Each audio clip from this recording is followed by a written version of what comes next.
Welcome back to another episode of Blazed Outlaw Builders. As you can see, we are in our build world. I am going to answer the very important question: how to set up the automatic motion sensor doors so that they open when you approach them. And so what I've built here is basically the entrance to a through a perimeter wall. Entrance to a base through. The wall will have to be too wide, and then I put the grates on the outside so that all the cameras have a wider field of vision. And so set it up like this. We're gonna go. Now it's important that you put these rolling garage doors down from the outside so that they roll open in the right direction. Okay. Now this does leave a little gap right here, but nothing to get through.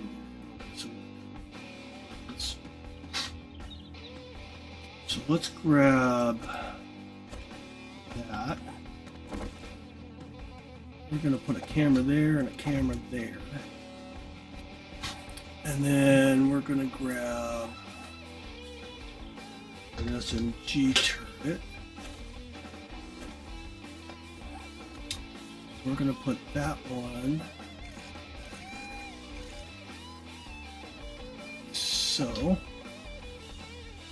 Okay, now you gotta have power. Now I prefer to use battery banks and solar panels charging on the light. But for this, we're just gonna use a generator. Clearly, when it's close, I would have it inside of, maybe a small room or a box or something to keep it safe from spitting zombies. So let's throw some engines in it and fuel up. Okay. Now we're going to wire it from the generator to the motion sensor, and from the motion sensor to the other motion sensor, and from there to the door.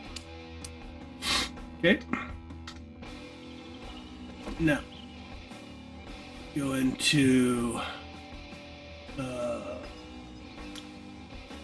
here. You want it to open for yourself or just for your allies. You set it to the power delay to instant and leave the power duration untriggered. So as long as you are within sight of the camera, the door will stay. Then you hold down your control key, click on that little window right. Oh, you got to power the component first. Sorry. Go ahead and turn that on. Okay. Then go in here, hold down control, and it shows you the view. So right about there, I think, and then just press escape to get out of it.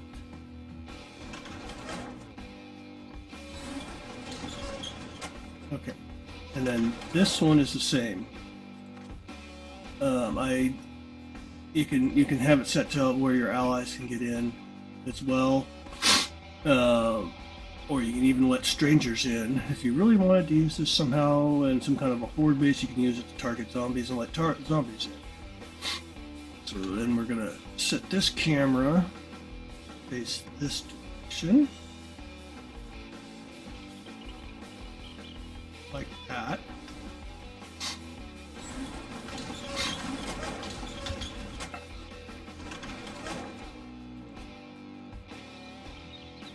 Like that.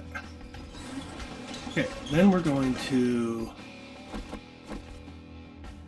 Now you wouldn't normally leave your relays out in the open like that for the same reason you wouldn't have this generator so close, because you don't want the zombies, you get a wandering horde and one of them happens to get caught and starts spitting acid. Trust me, those things are going to be the first thing to go. So you would want to hide them inside of them. A box or something. Right now. You're gonna... I don't know what that was. We're gonna... like that. See, go down. We're gonna wire up the turret. And then... set this to zombies, or you can set it to strangers and kill all the people that aren't allies if you want. Make sure that you lock the amp. For some reason it does not work unless you lock the amp. Hold down control, we'll go into there. Now we want this one to be... oh. Escape to get out of it.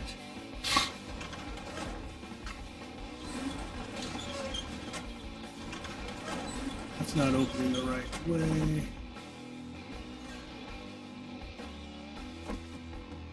Run the wire from the generator. That sensor. From that sensor to that sensor. That sensor to the... there we go. Now, let's grab a bonfire.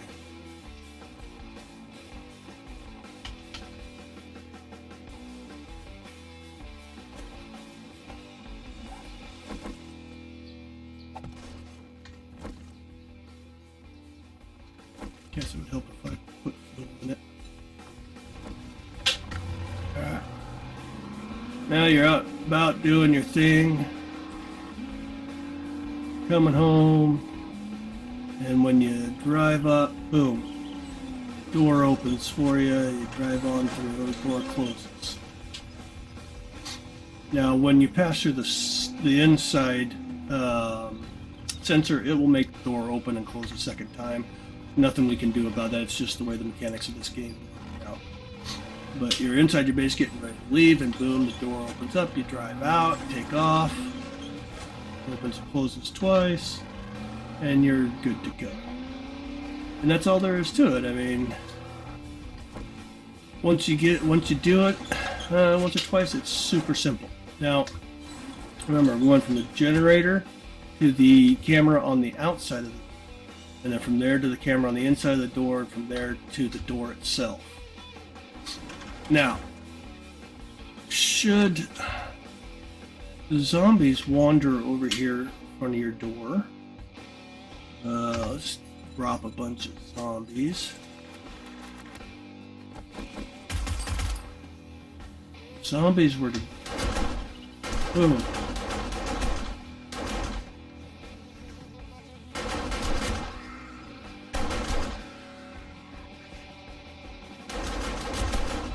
Takes care of any zombies walking up to the door. And that way, when you go to leave, you never open the door to find a group of zombies out there. There's a gun protecting you. It's that simple. I've used this design on many bases. Same concept on the underground base entrance over here. Same concept as that. Those doors close when they see a zombie. And there you go. That is how you wire up the automatic doors with the motion sensors. Been another episode of Blazed Outlaw Builders. Enjoyed it. Be sure to hit that notification bell and check out some of our other series. We are currently doing a series where we are playing with the Better Homes and Worlds mod. So yeah, check it out. Stay lifted. See you next time.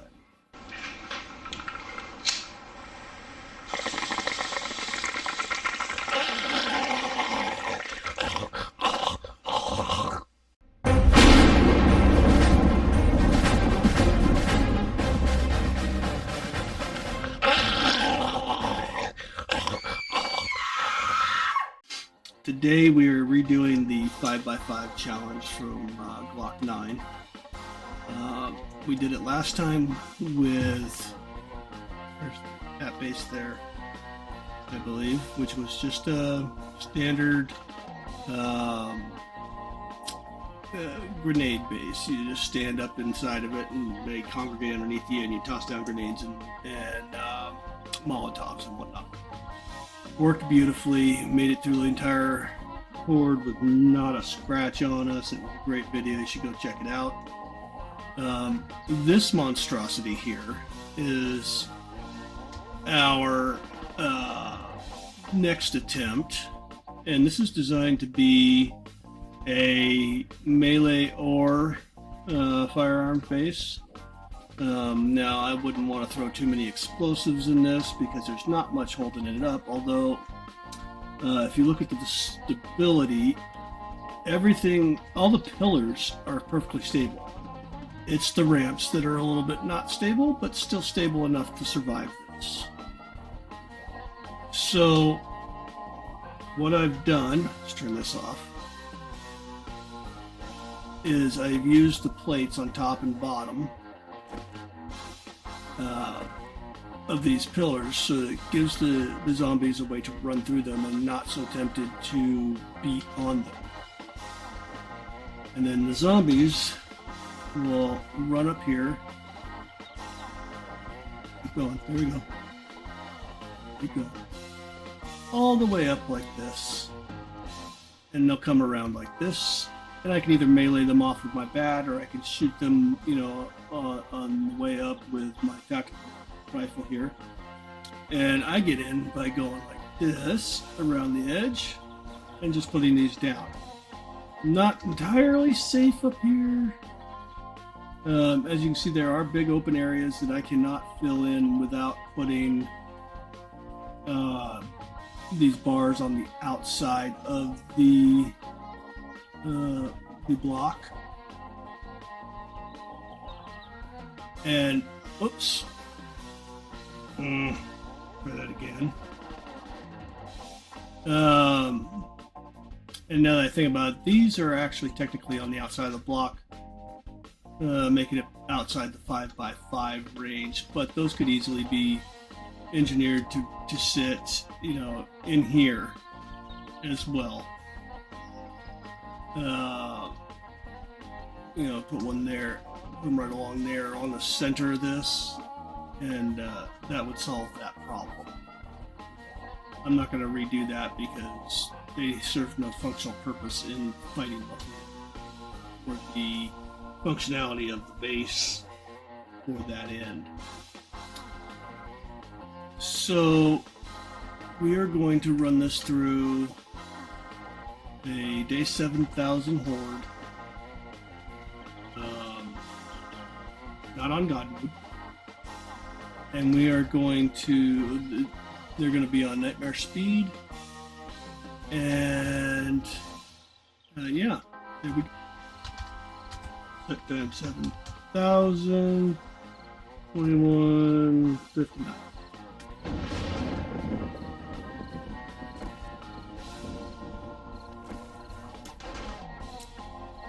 The hell was that?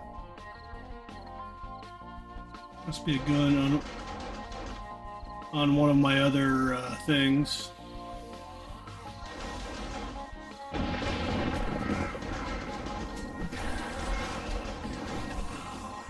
Jump into God mode real quick and get healed.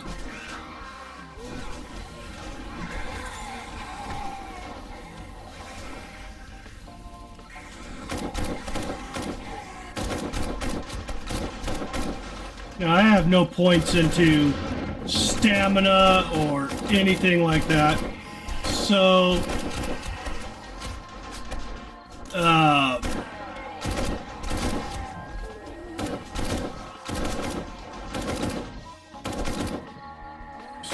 the melee I probably won't use a lot. I don't have enough points into it.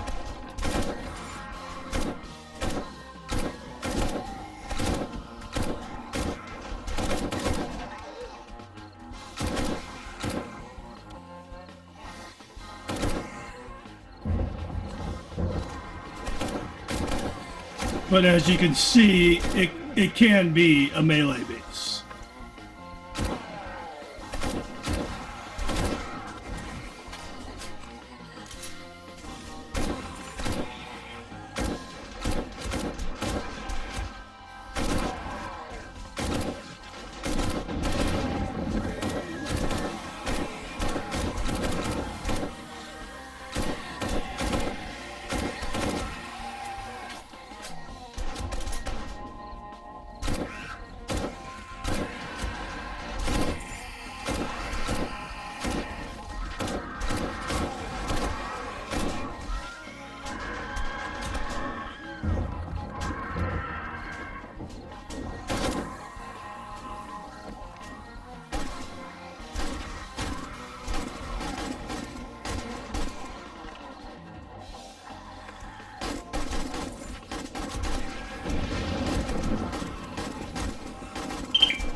As you can see, this would work perfectly, provided you had enough ammunition, enough points put into melee and stamina. Either way, this is a perfectly viable 5x5 horde-based design.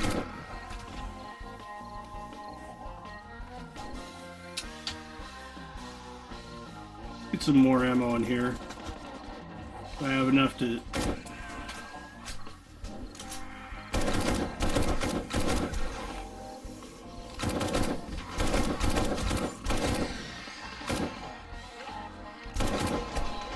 You don't even have to hit them all, because if you get too many in here, they push each other off.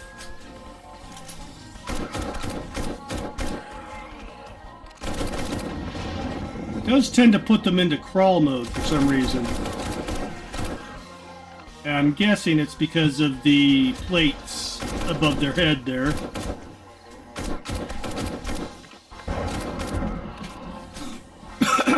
Take this fucking scope off of there. There we go. Now I can see what the fuck I'm doing.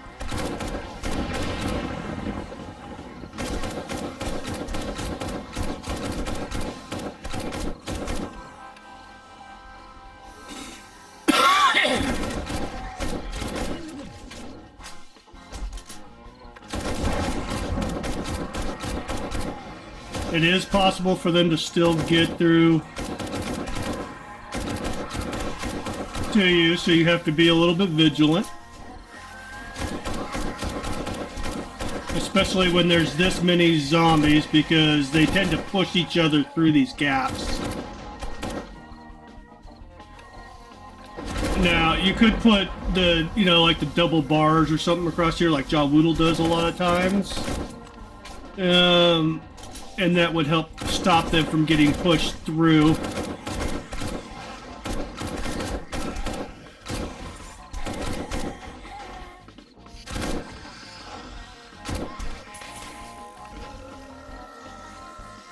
Come on. I hate that lag.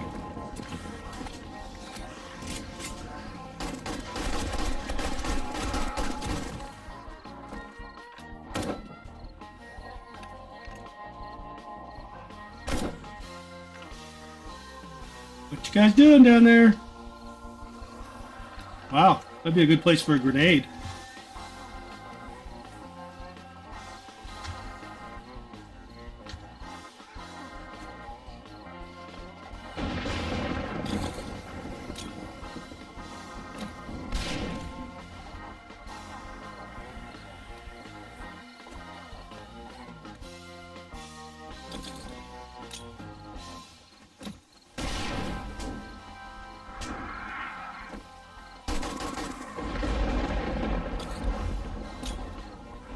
Oh, I see what happened. They broke the ramp down there.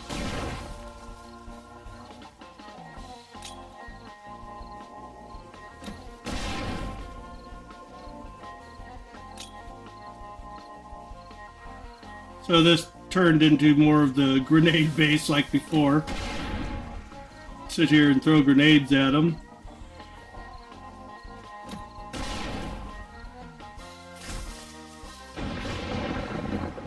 Stupid cops. Come on, stop with the... Yeah. How'd that work out for you? Oh, there's another pile of them right there.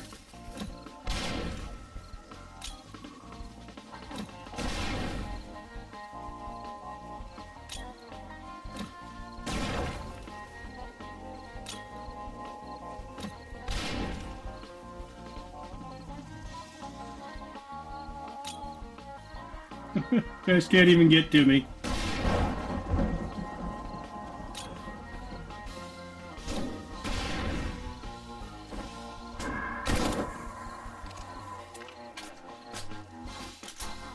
We'll go back to the gun for a little bit.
Okay. 12:30 in the morning. Getting there. Would you get out of here? Didn't quite work out the way I had hoped it would, but it is working. So far, all they've been able to break is the ramp.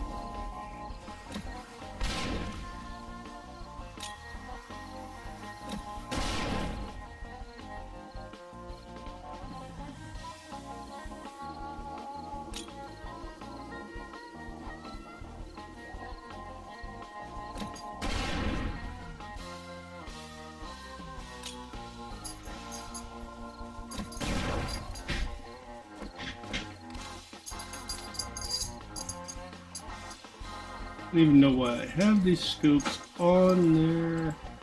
Kinda suck.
Whoa!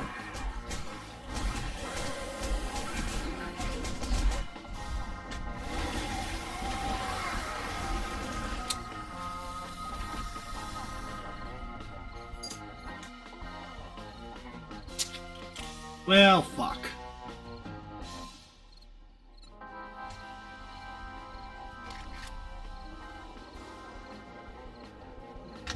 Set time back to A1, 0400.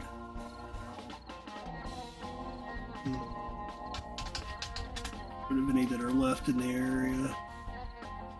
So that was unfortunate. I fell off of my own base, broke my leg into the middle of the zombie horde. That should not have happened that way. Look at all the fucking bags. See, the only damage the base took was this first pillar, or the first ramp. Let's see how the stability held up.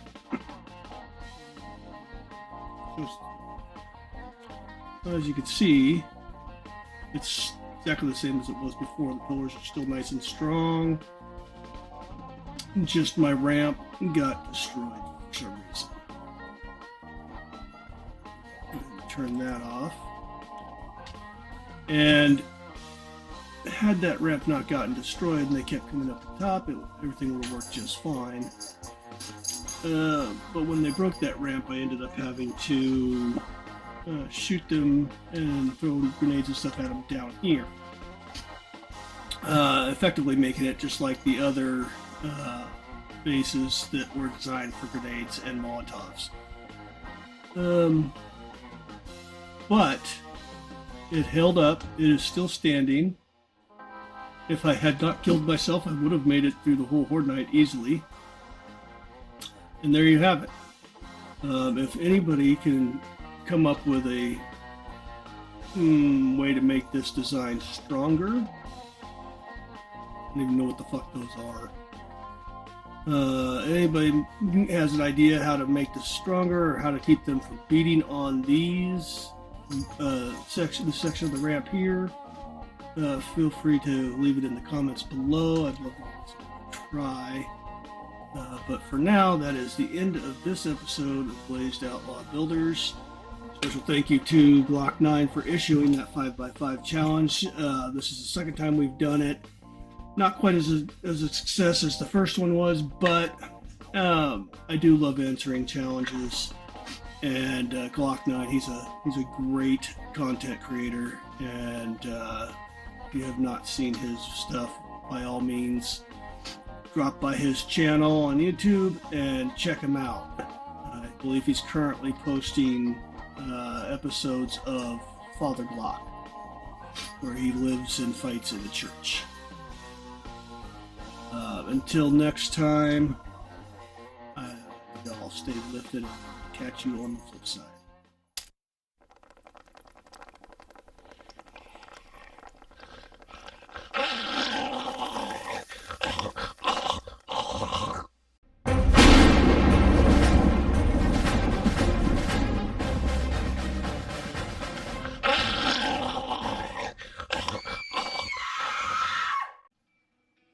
Welcome back to another episode of Blazed Outlaw Brothers.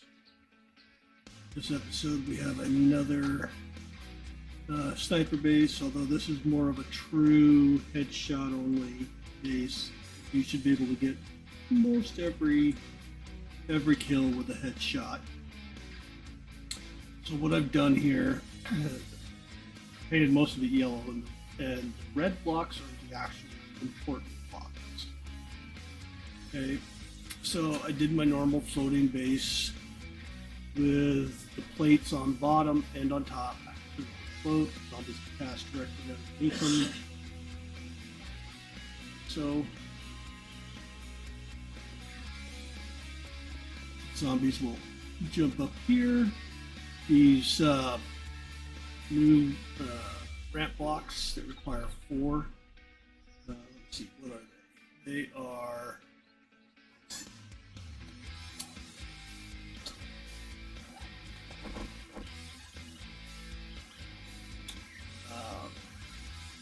wedge, narrow, high, middle, low, and hip, all on both sides. That will funnel the zombies into a single file line. And I did the same thing on the roof here, which will force them to come down like this. And that makes them makes the zombies go into crawl mode. And there's electric fence wires strung across it in a shoelace pattern. Go around back here, jump up here, and what I did is I went from power source to the first one, and then the first one over to the second one on this one, and then back to the third one on this one. I did that on both sides, so it's basically a shoelace. So at each point, the zombies hit a wire, four wires crossing, but at each point there's actually 2 wires. So if this one gets taken out, it's still got another wire going across that same location. So you basically effectively have 8 electric fence wires across there. And since they're daisy chained down the row, if this one goes out, and even if this one and the first one on the other side both go out, there's still these other ones that are active. So you'll get 8 chances to kill the zombies before they get to these red bars.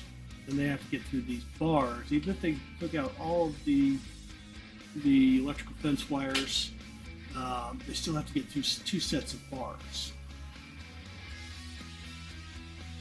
And we did put a shotgun turret on top, take care of the birds for us. It's all run off of this generator. Now, normally in an actual game world, I will try to run all of the electrical off of battery banks charged by solar panels.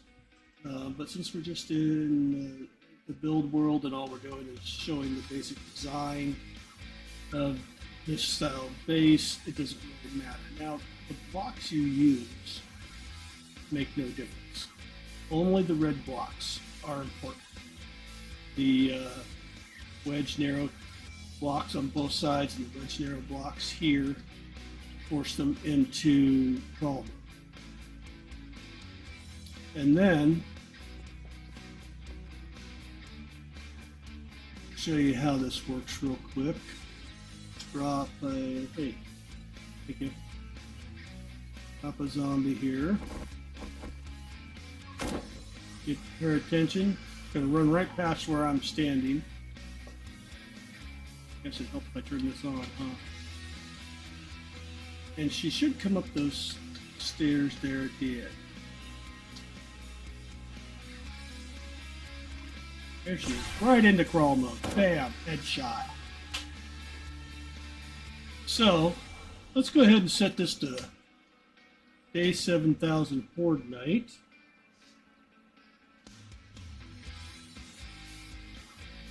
Set time, day 7000, 21:55. Now, you will have to have a lot of ammunition. Well, maybe not a lot. It depends on how good of a shot you are. I currently have little 1,529 shots. I have my tactical rifle, which is my favorite weapon in the game. I've got the assault rifle, and I've got a sniper rifle. Let's just see how this goes. Hopefully it's better than my last 5x5 challenge. Now, as they die, they will build up and block this.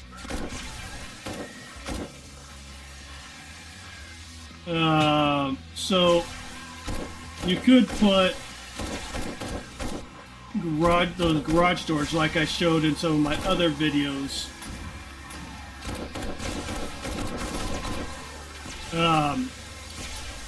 So that they close, or a vault door or something, a power door underneath, instead of that they have to crawl across, instead of these solid blocks, and then just wire them to a panel here on the floor. They stay closed, and then when the bodies build up like this, you just back up off of it or onto it, and the door opens, all the bodies and everything fall.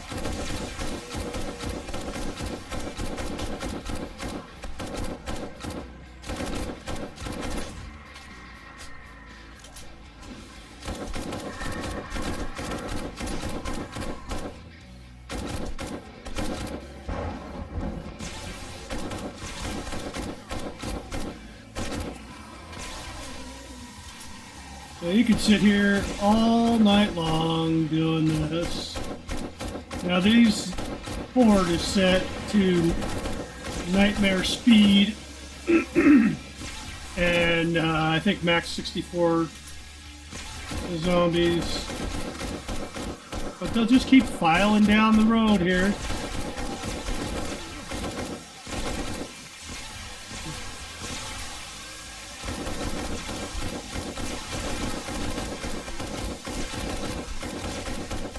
The only thing you have to be careful of is if you stop shooting for a long period of time, they will push each other all the way through the wires.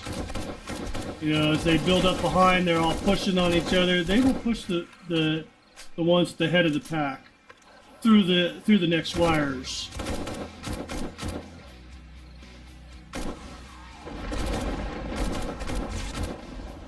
And anybody that's a halfway decent shot is getting nothing but headshots on this.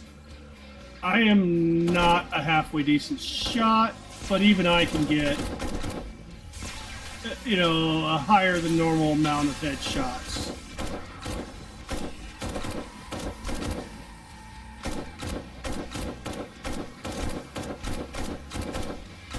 Or you can sit here and shoot them before they even get down the passageway. The other change you might consider, you know, put that door in so that you can drop the bodies, but that would also drop the loot bags, which will make it easier for you to get those loot bags. I just didn't put that door in myself this time. I will probably do another video where, based on this design, where I do put that door in, show you how to get it in, wired up, and working properly. In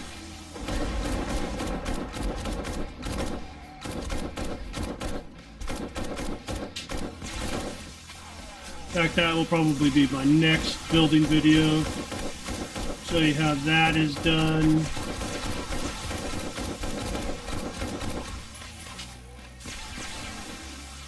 Go over to the AK for a bit.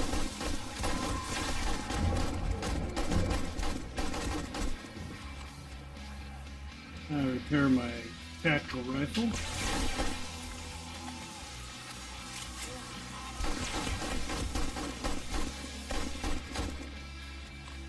Let's try the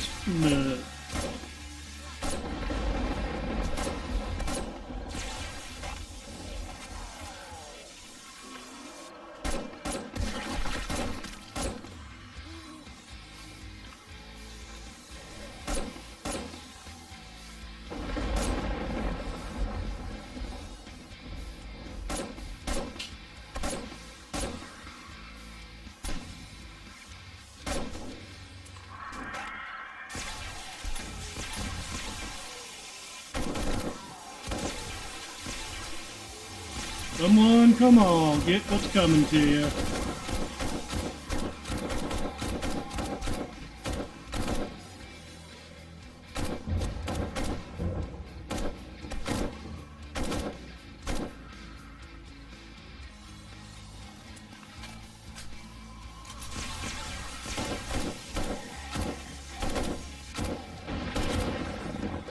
Now, I built this one out of steel,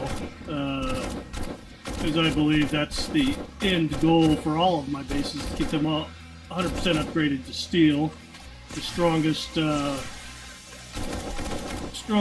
building material in the game.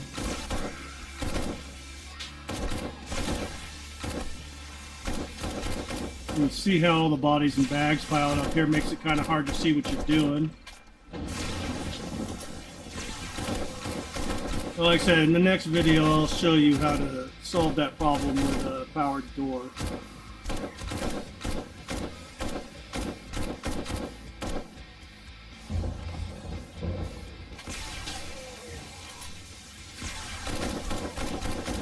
This is the basic design.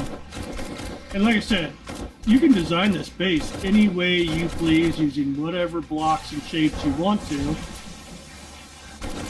And the only thing that's really important is those wedge tip or wedge narrow blocks down at the end.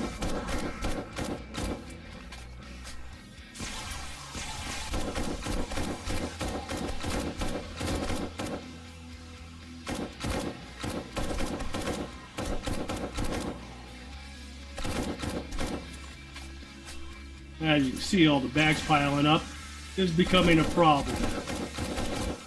You can barely see through them. I'm not even sure if we can shoot through them. It appears that I can shoot right through them. I just can't see what the hell I'm shooting at.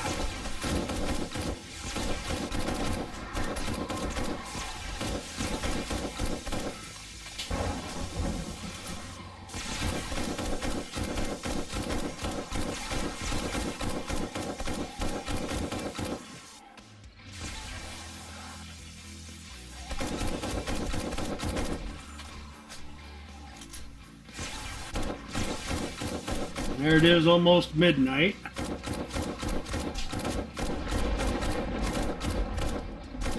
Yeah, a lot of times you can kill them all off before they even get down the kill corridor here.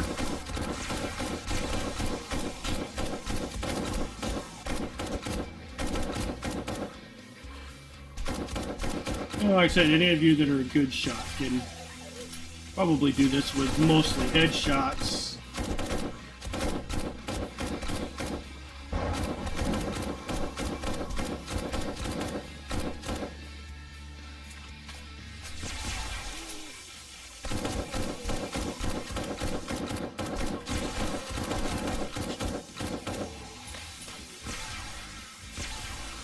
Repair my gun again.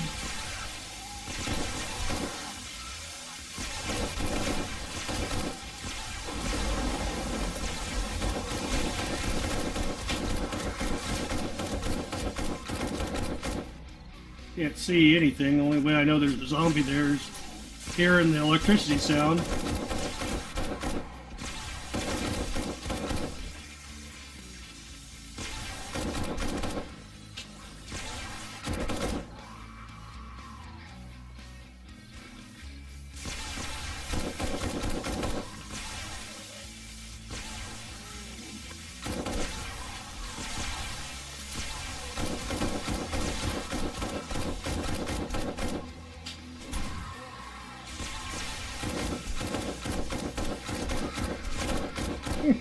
All the bags piled up.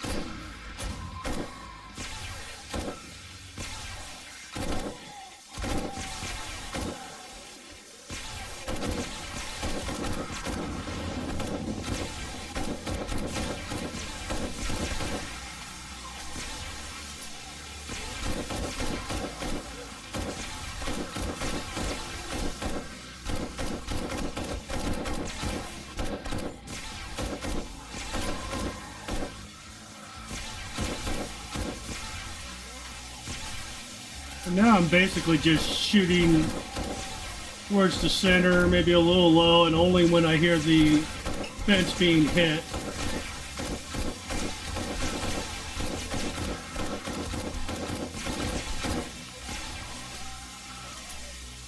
Check on these. All 5 of those are there. They haven't broken yet, but I suspect that they're pushing the zombies through the wires, you know? Front ones are being pushed by the ones in the back.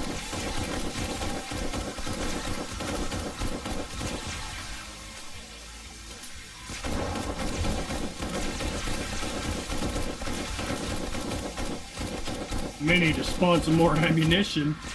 I can't see what I'm shooting at.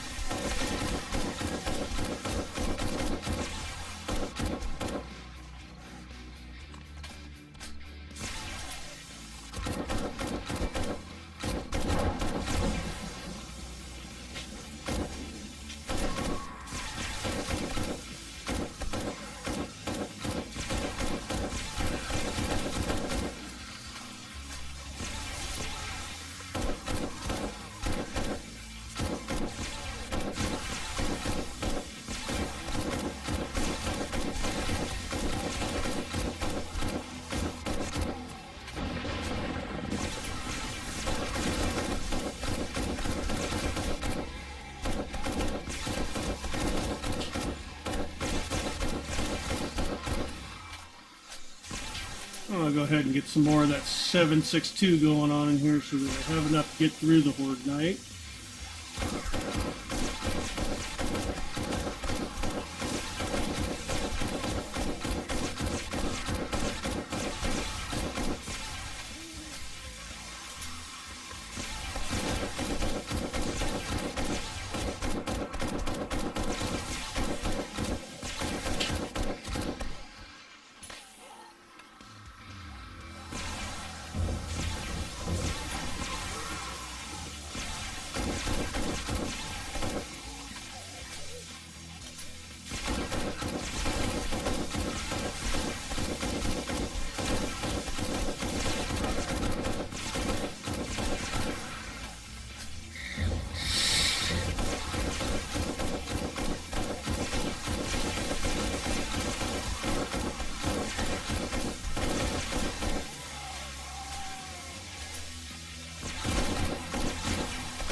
1:30 in the morning.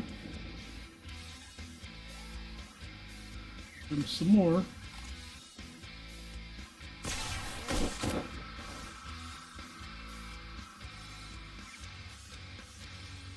Uh-oh. Did we run out of zombies?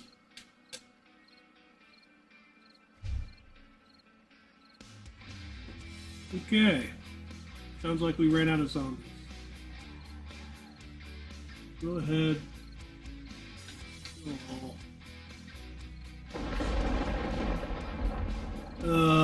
Set time. 21, 0600. Again to make sure there's everything out there waiting for me. Okay.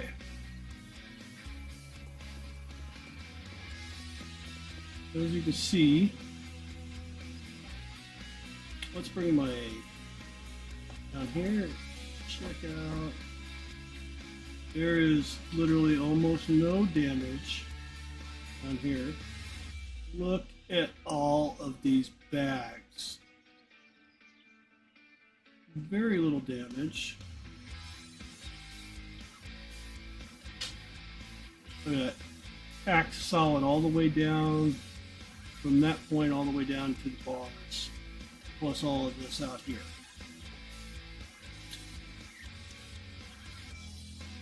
That's really good. And we ended the horde at 1:30 in the morning.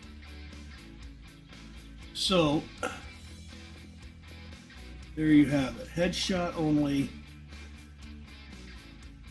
The only change we need to make, and I'll do it for the next video, is putting in the doors. We'll put a trap door back here so that all we have to do is step back from the bars and open the door and all that stuff will pop. And that has been another episode of Blazed Outlaw Builders, and this is the headshot only horde base, providing you're good enough to get headshots more than just by accident.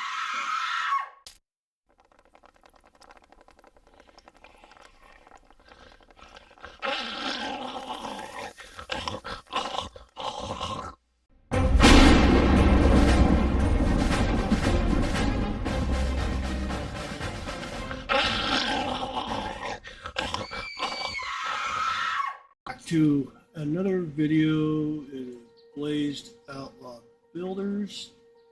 Today we are back with the sniper base, the headshot only type sniper base from the last video, and the improvements we spoke about making.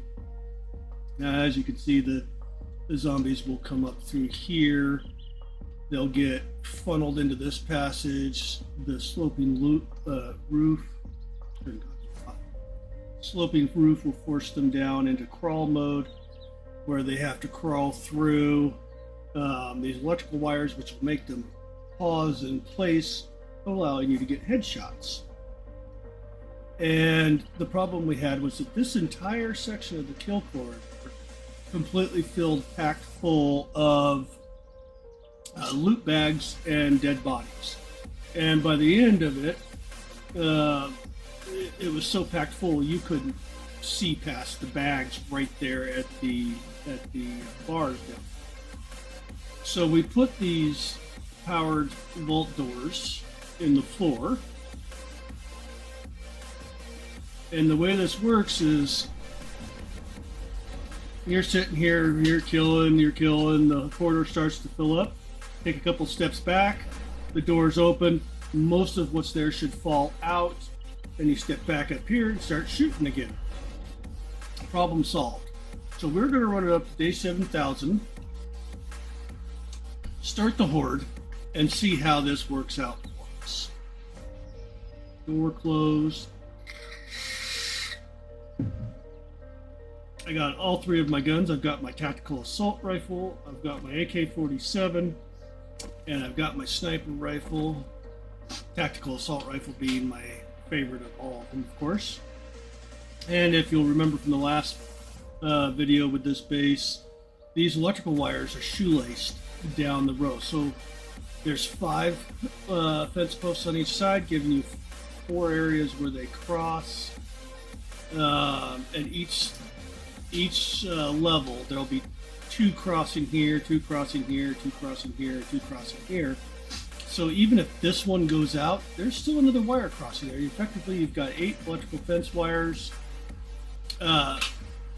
stopping them above the doors. Shoot them, and when the bodies or the bags fill up, all you have to do is step back onto the pressure plate, open those doors, everything falls. So let's give this a go. Check real quick. I got 1,500 rounds of ammunition. Hope that'll be enough. The board has started. Here we go.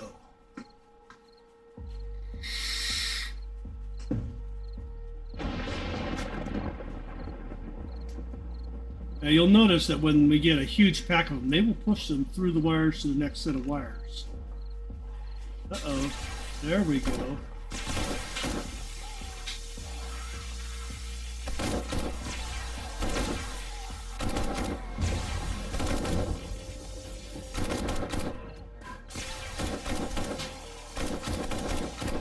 Now I'm just shooting down the center because I don't aim very well. I'm not good at aiming and sniping. So I just shoot down the center and start pulling the trigger.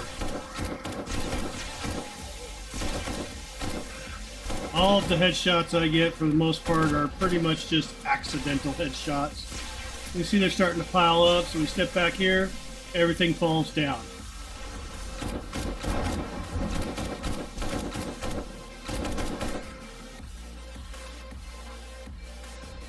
Back again, the ones on the doors fall down. They do turn towards the wall there a little bit at the beginning and try to beat on the wall sometimes. But if you're standing here shooting, it doesn't really matter anyway. Can't see, jump back, let it all fall.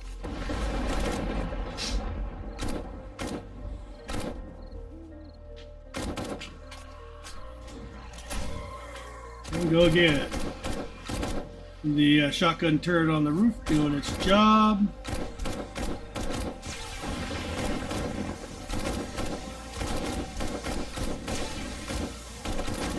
At this base, you will eventually get headshots just by accident. Ooh. That guy out of the way.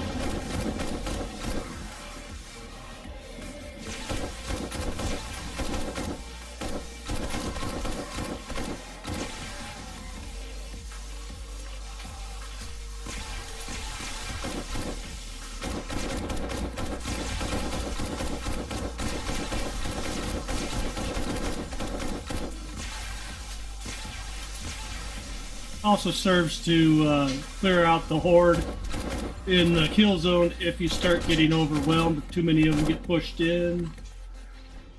Just take a step back, they fall through.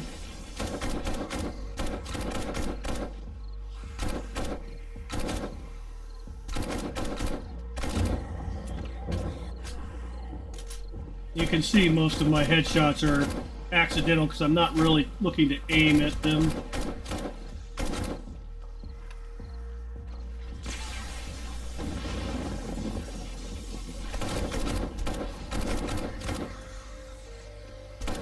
The only downside is that when you do open that door, they no longer have a path to get to you, so they're trying to go through the wall.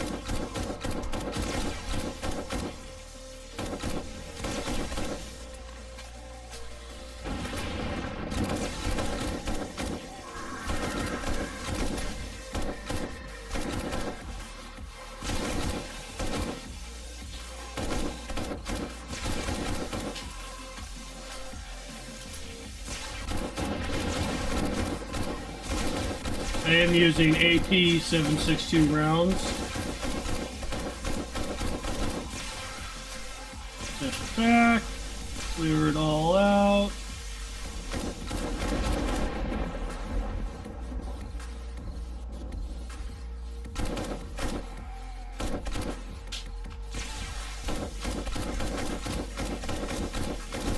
it can be a little difficult to get lined up between the bars.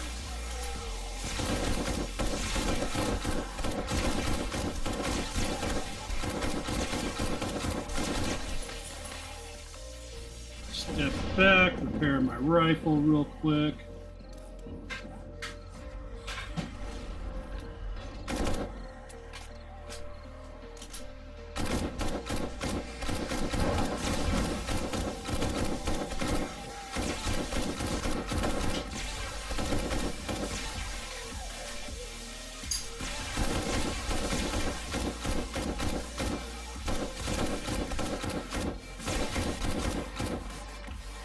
Step back, clear the flotsam out of there.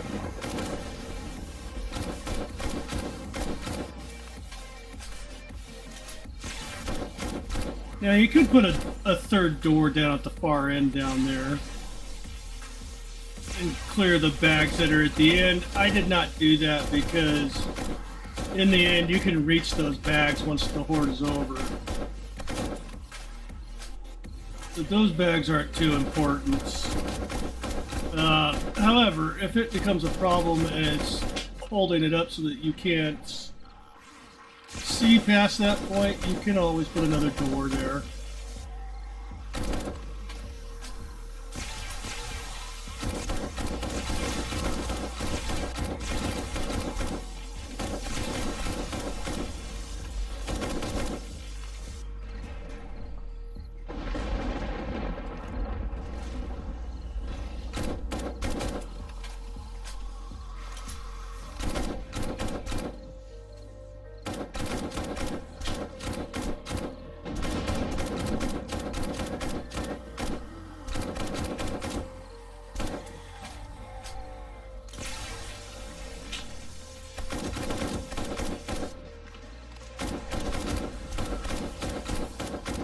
Lots of radiated zombies, cops.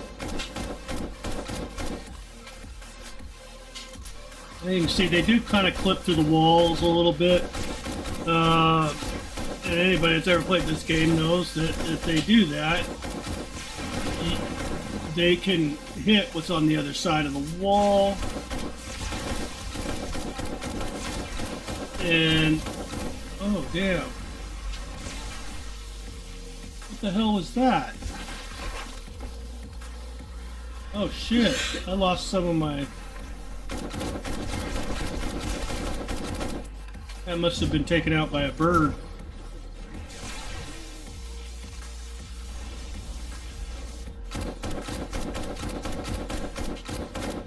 So it might be a good idea to protect those relays.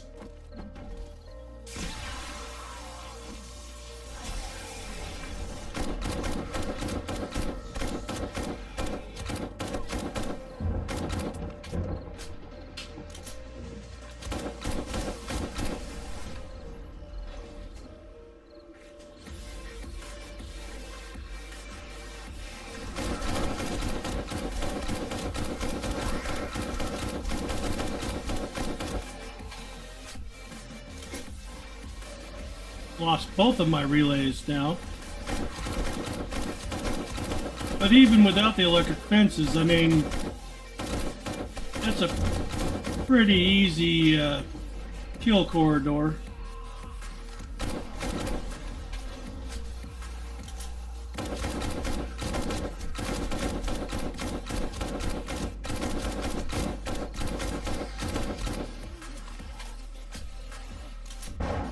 Because all you'd have to do, if they get too many of them down here and they're starting to hit the bars, is open up the doors.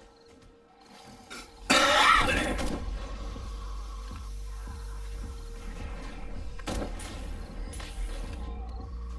ahead and prepare my assault rifle real quick.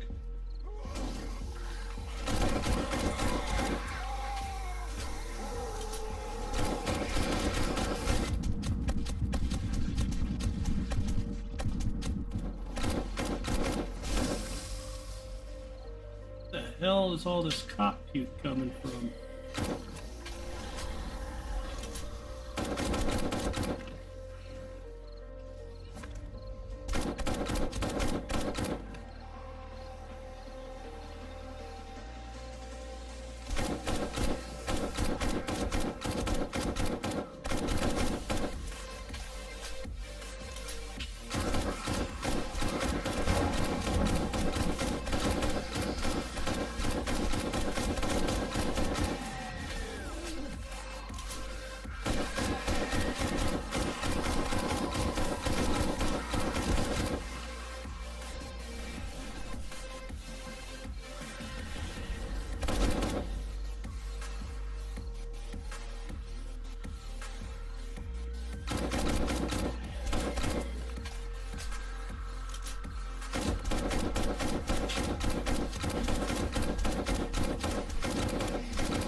Keep in mind, I have not put any skill points into anything in this world. So I'm not even getting the full potential from the weapons.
Oh no.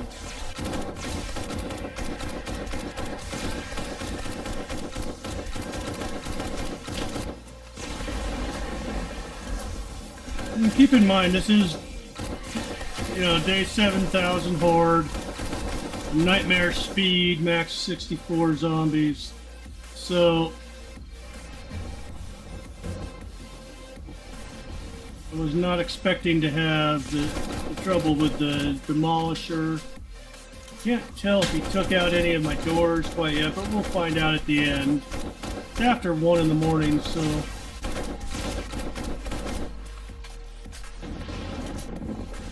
looks like both my doors are still working.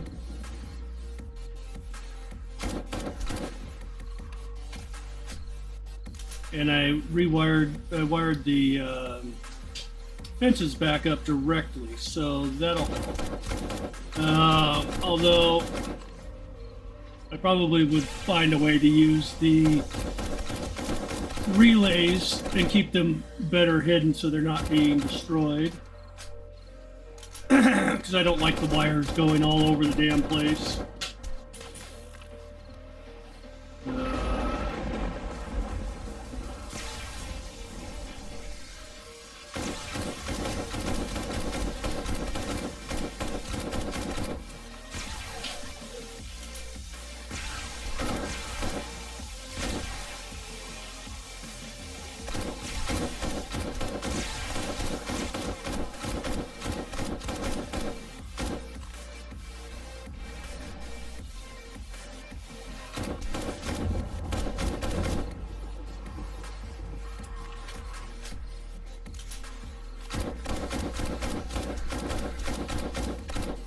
Like I said, I have no skill points assigned, so I'm not getting the extra damage that we would normally see if I had like my machine gunner all the way maxed out and things.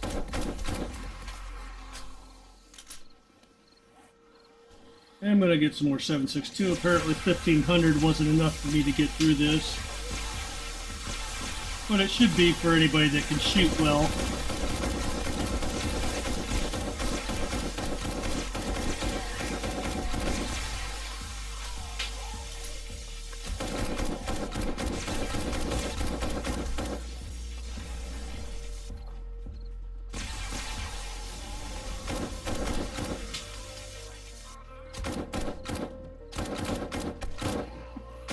Now, it would be probably a better idea to make the walls on either side of the kill corridor double thick. Because as you can see, every time I open the doors, the zombies stop trying to get to me and start trying to go through the walls as an alternate route.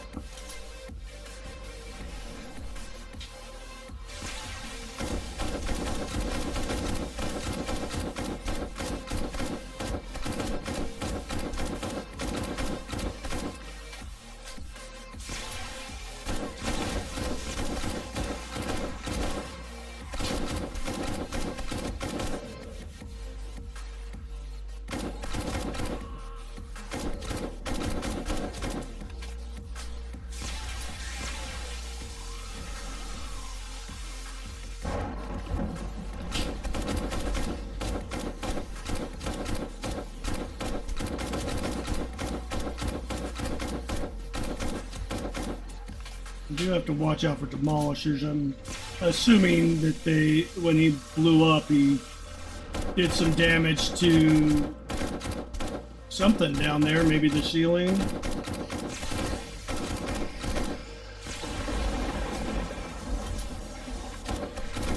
Although it seems to have held up pretty well considering it's steel, but if we can withstand one demolisher, no guarantee it will be able to withstand two.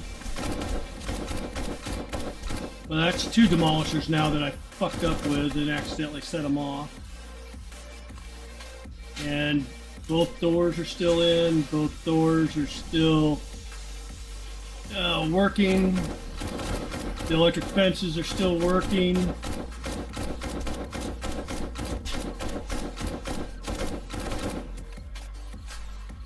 They're still being forced into crawl mode. They want to come down here.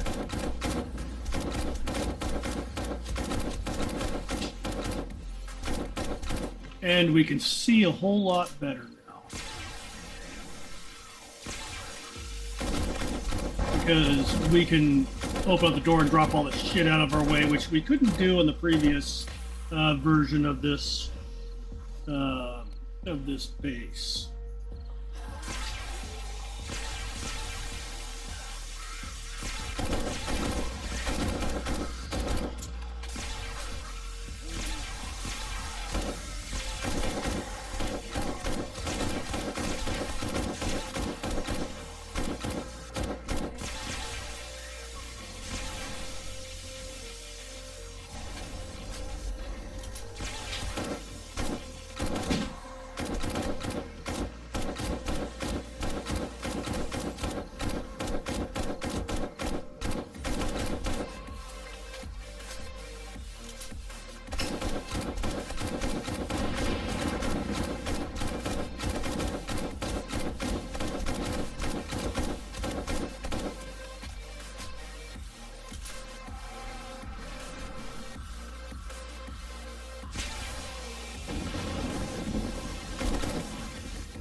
Da-da-da.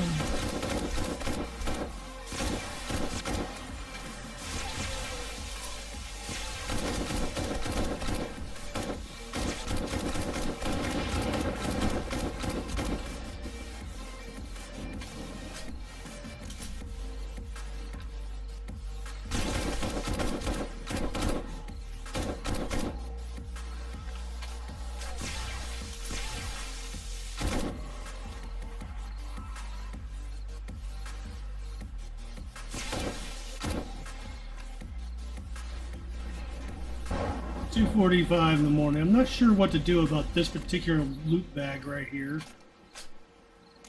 I can't reach it through the bars. But I don't foresee a whole lot of loot bags being shoved through these bars like that. However, you could use, the double railing bar or the other shapes that you see a lot in Jawoodle's videos that will prevent them from coming through, but you can still reach through. It would appear we are out of zombies. There's one bag there we can't get to. Look at all the fucking bags down here. I do have a broken leg and an infection, but I'm not entirely sure what from, since nothing actually was able to hit me except for the toxicity. There's a bunch more bags up here. Look at this. The whole place is still in one piece. Not one single broken block of it. That is actually kind of bizarre. A little bit of damage to the floor. A little bit of damage. Well, some of the wall has a lot of damage. But it held up even through, a couple of demolisher explosions. Everything stayed in place. Now remember, this is made out of steel. And, by the time you get to day 7,000, you should be able to build your bases out of steel, no problem. And it's pretty much a requirement when you're running nightmare speed and max 64 zombies, because if you're getting enough zombies to do 5,000 and 7,000 damage to steel blocks in one night, you need to have steel blocks. But there you have it.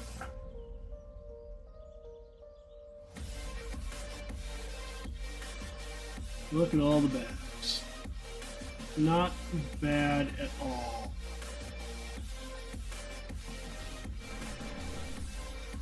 Go ahead and shut that off.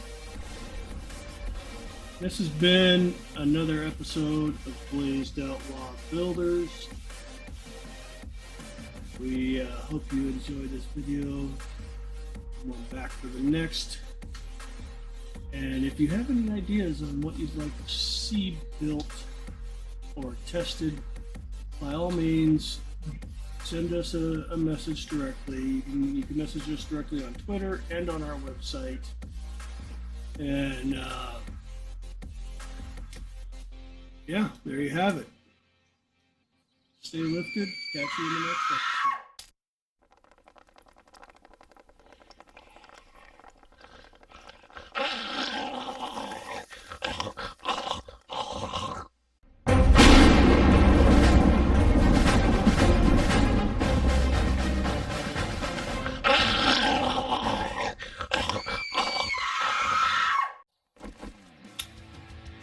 Welcome back to another episode of Blazed Outlaw Builders. Today we are going to try to improve on this 5x5 horde base challenge that failed so spectacularly in the last video I did with it, where I fell off into a pack of zombies and broke my leg. If you remember, the last time there was a ramp here that the zombies broke, effectively breaking their path to me, so they just all congregated down here, and I ended up just throwing spades out. So I have redesigned the base down here. Hopefully it will make it easier for them to get up so that they aren't breaking it. And then, I don't remember who it was, but one of the viewers left a comment that reminded me that there are corner bars now. So I redesigned the top up here with some corner bars. I moved my my hatches to the inside so they aren't outside the 5x5 area, and then I added these post blocks on their sides up here to help keep them from crawling through the opening. So I want to get in there. I put up that hatch and that hatch, and I very carefully walk around the corner. Not ideal, but it does work. That back down. I can start a horde. Still have this opening here to contend with, but I think that will be okay. So let's kick this off with a day 7,000 horde. Set time 7,000. 2155. I've also assigned all of my skill points. So I have skill points in a machine gunner, and I have skill points in sexual Tyrannosaurus. And, got a weighted head mod on the bat now, so I mean I'm pretty well balanced. You know, day 7,000, you would think you would be completely. Oh hey, don't spit at me, jerk face.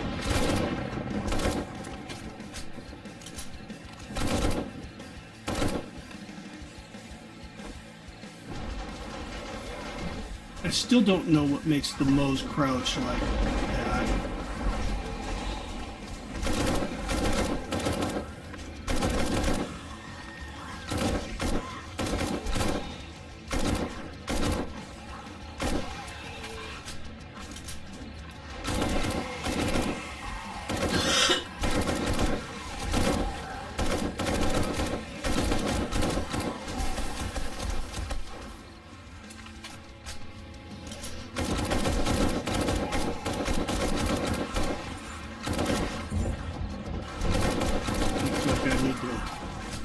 Maybe put something up there to keep them from jumping up.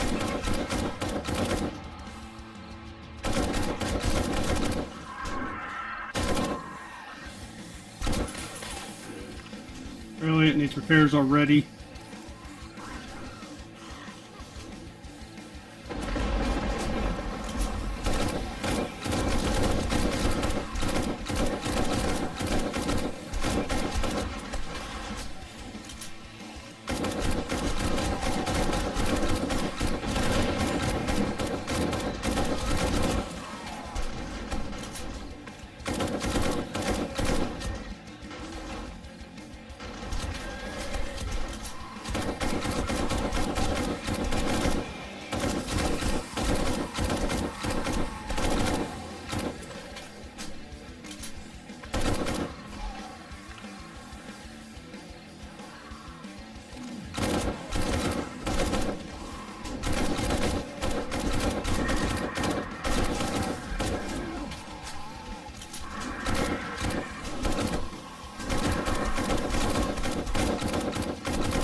So far, it's working perfectly.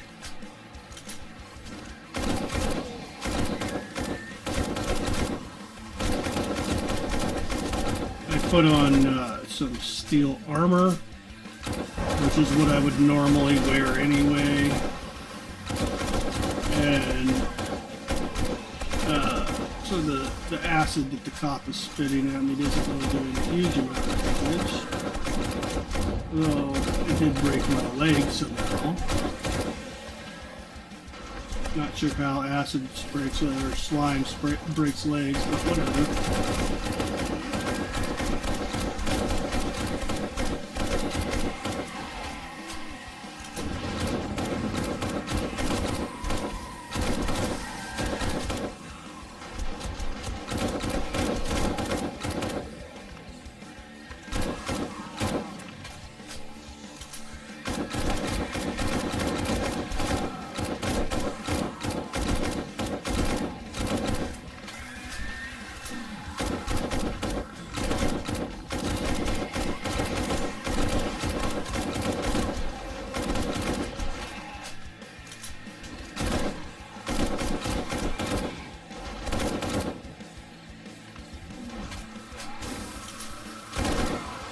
I really hate the cops in this game.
base seems to be holding up better than it did last time.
Hey, it's after midnight and still going strong here.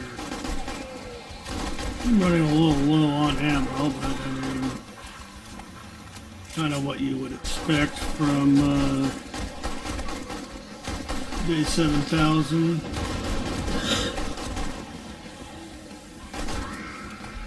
You kind of gotta have a shit ton of ammo to get through it.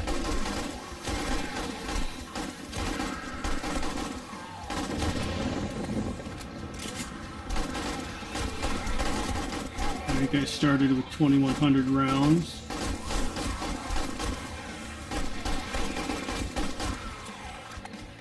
Down to just over 700.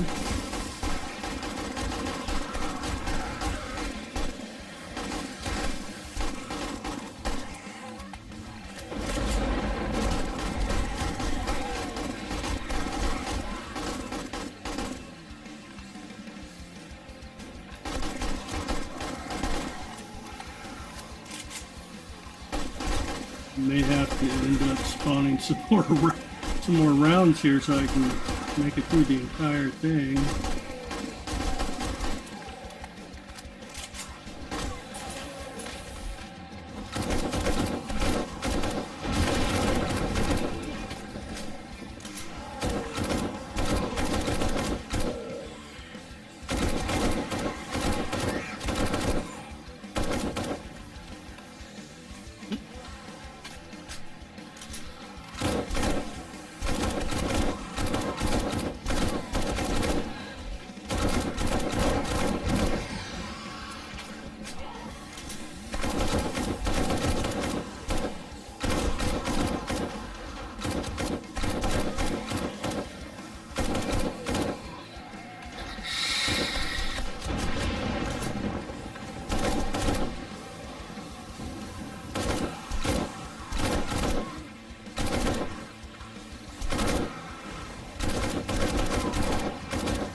demolisher is just going to hang out there.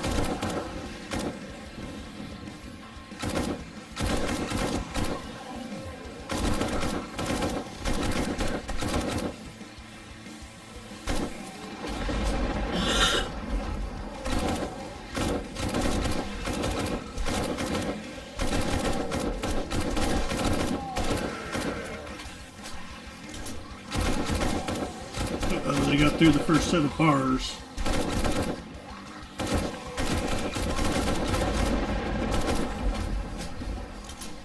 I'm gonna go get some more ammo here.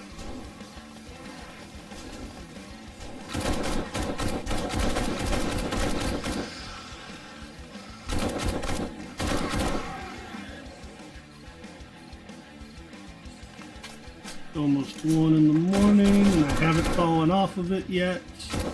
Broken my leg. Just let them keep coming up to me. Pick them off one by one.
Getting a little more intense than I was expecting.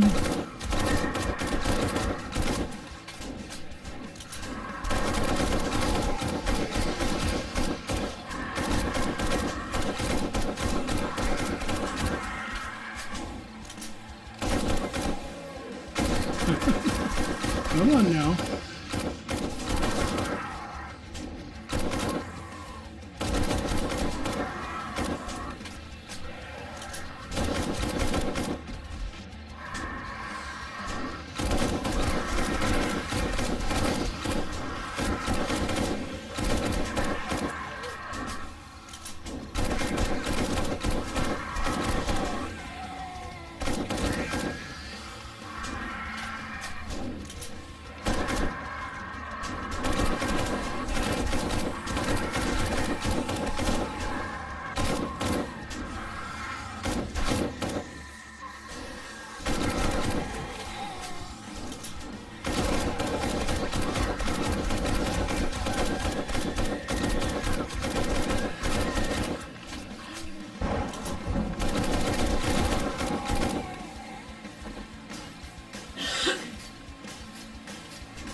Oh, I made it past 2 a.m.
$2:35 in the morning.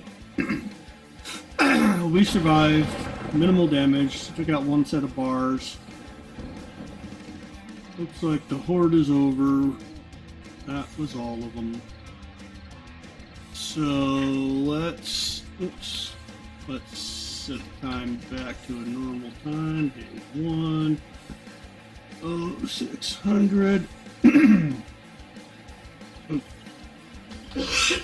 Just in case any more spawn notes. Just for vultures. That up. Oh, did not think this one. Did I? Ooh. That was close. In any case, they said they took out one set of bars there and take out the top. Everything else appears to still be intact. And look at all the bags. Except for blue ones, there's even a red one in here. And the red one. Little 5 iron gloves, some ammunition. Not bad. Let's see what the stability looks like now. Exactly the same as it did before. You can see the ramp blocks that are going up still have a yellow stability. But the green blocks are all perfectly stable.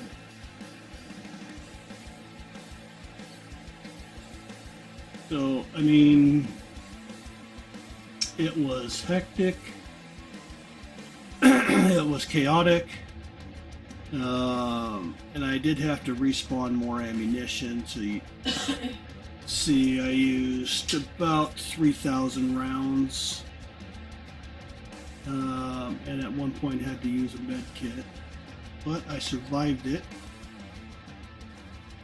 And the base is intact. I made it all the way to the end of the horde. So there you go. There's another successful 5x5 challenge. Special shout out to Glock 9 and Almaruzakt. I don't know if that's how you pronounce it, but I think so. Because for the, putting this challenge out to us. And there you go. I would call that a success. Everybody stay lifted. Find your zen, and I will catch you in the next episode of Blazed Outlaw.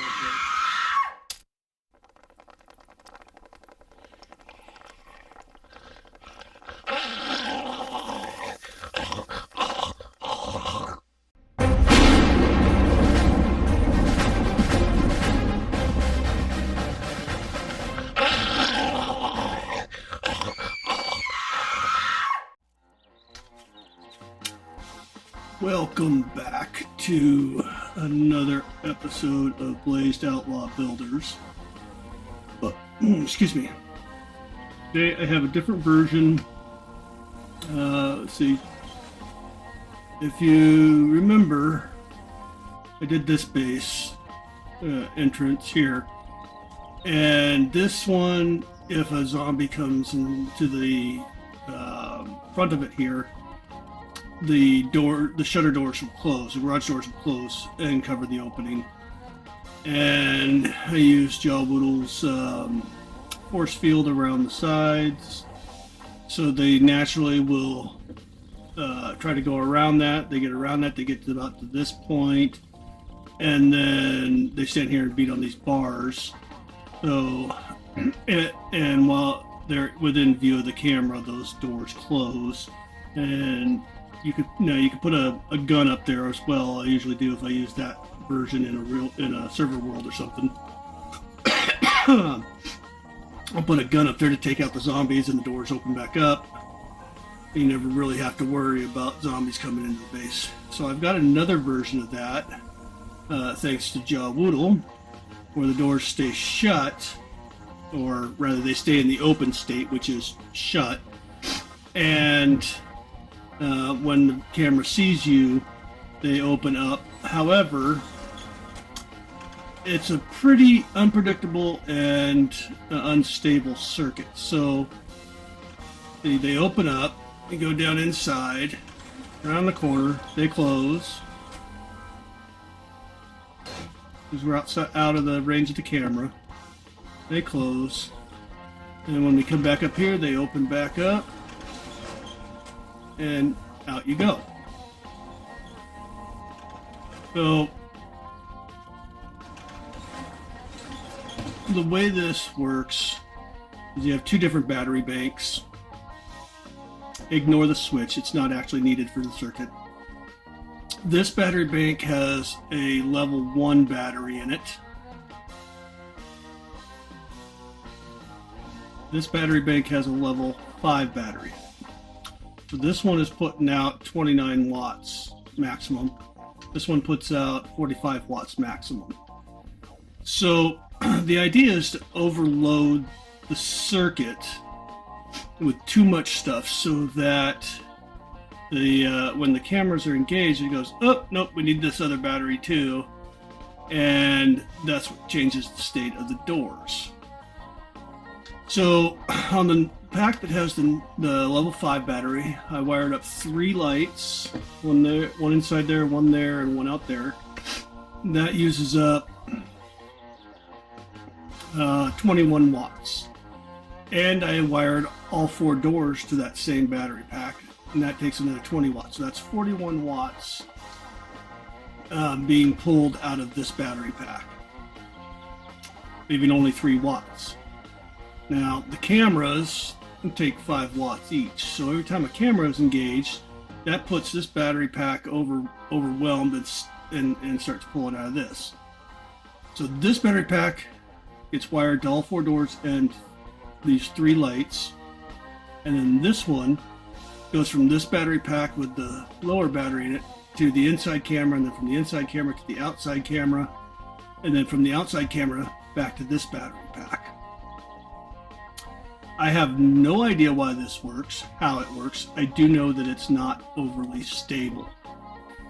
So one thing is if the batteries start losing too much power, especially the level 5 battery, if it loses too much power, then having the 3 lights is actually too much, and the other battery pack can't accommodate it. So I got this from Jawboodle, of course. Dude is brilliant. He figured out and made a video on how to wire this up, but his video was difficult to follow the process. It was very, very difficult to follow, and even he says it is. It's hard to explain it. It's hard to show it when half of it's all buried in here, you know. And so I spent several hours figuring it out, and I went up here, right into the back of my 4x4. That's brilliant driving there. Okay, so I set it up over here so that you can see all the wires. So as you can see, I got the same setup here. This battery pack has a level 1 in it. This battery pack has a level 5 in it. 3 lights. Tried it with 4 lights. 4th light was too much, so I got 3 lights. And need to put that back. Yeah, anyway. So the way you wire this up is you take the battery pack that has the level 5 battery in it, wire it to all 3 lights and all 4 doors. Then we went to the battery pack that had the level 1 battery in it, and we wired it to the inside motion sensor. Then we went over here and we wired it to the outside motion sensor, and then from there we wired it back to the level 6 battery pack. And at first the circuit was working, and then I noticed that when the batteries start losing power, when they start going dead, it stops working. So I hooked up this solar bank to it, and I still can't get it to start working again.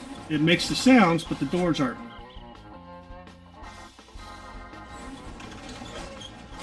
This is why I say it's a very unstable circuit. You have to have the solar panel hooked up to it, just like I did over here.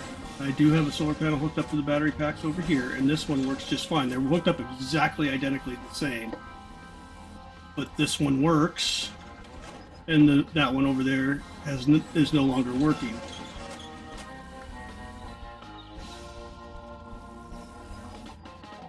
Turn my little ass around here.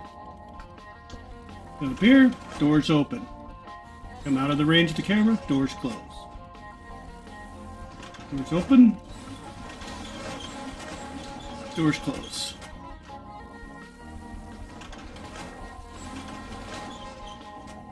It's beautiful. It works great when it's working. If you let the batteries go dead even a little bit, it stops working. It does require a little bit of math. So normally I will make these entrances much longer, like that one over there. So probably 3 doors. I mean, probably a total of 6 doors, or even sometimes a total of 8 doors. In which case, you're going to need to add more batteries so you have more wattage going out. Change the amount of lights you're using, etc.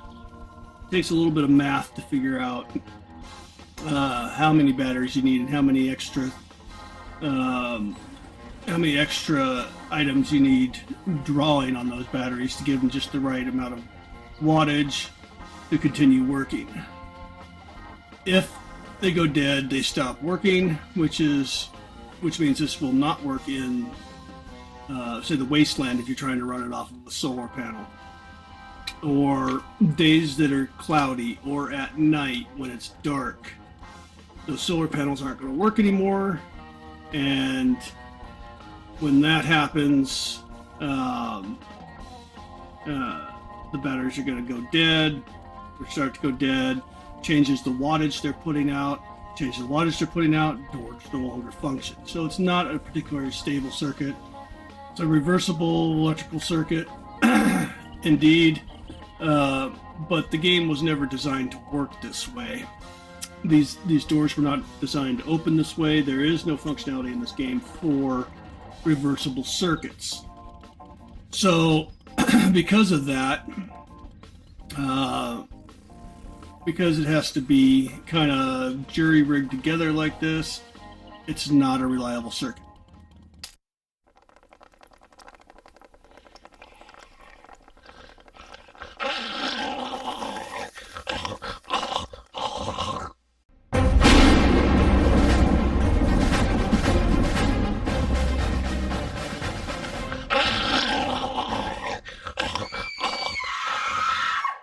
episode of Blazed Outlaw Builders. Today I'm going to show you how to wire up a hallway where the doors and lights come on and go off automatically as you pass by. And I got the idea for this from a bedrock horde base that I had built quite some time ago. That was protected by the underground horde base entrance that I built over there, and it had a long ramp. I mean, a really long ramp that went down to bedrock from the surface. And I found that the batteries were going dead from all the lights I had and doors and stuff I had in it. The lights being constantly on was running my batteries dead faster than the generators I had at the time could charge them back up.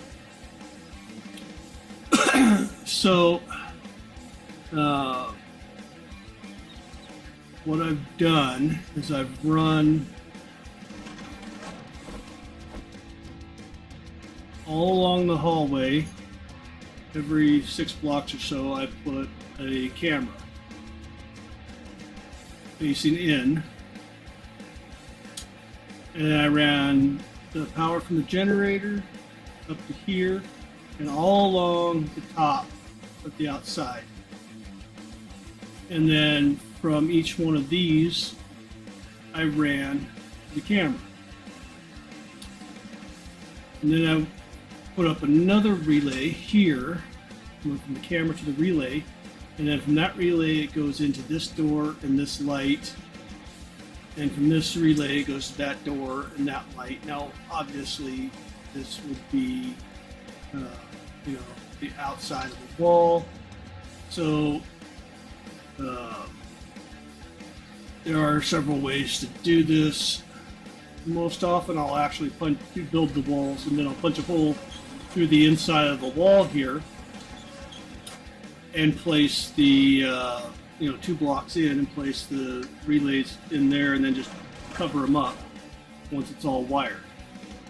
But I left it open like this so you guys can all see where the relays are. So that goes to that relay over there, which goes to that relay over there, which goes down to that relay, and that goes to that relay, so that there's power all the way down the wall.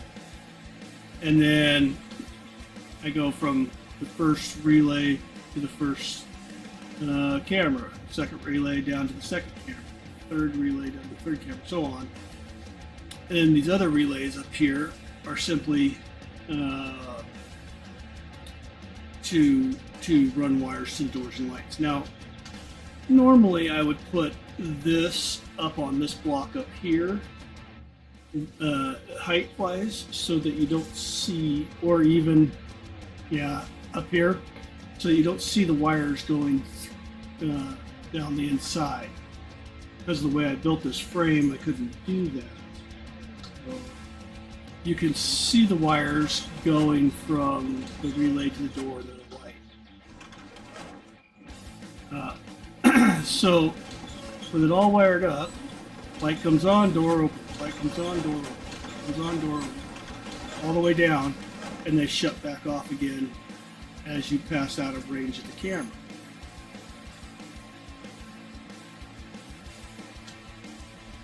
What's happening with the sounds here? They're not coming through right. And in here, I built this one, this side of it, at an angle so that the camera gets a better view of you coming, and the light in the door will open slightly earlier. But as soon as you pass past that door, it goes back down again. Bam, goes down. Bam, goes down. It's like that, all the way down. And I made the corridor 5 wide for those rolling doors. You can use any doors you want. You can use a different door at each spot. Anybody that's ever watched the old Get Smart TV show would understand what I mean by using different door section. Because that was in the entrance of that TV show. You walk down a long hallway and there's all these different doors you have to get through. But the advantage to having it 5 wide all the way down with the rolling doors is that you can drive through it and get the same result.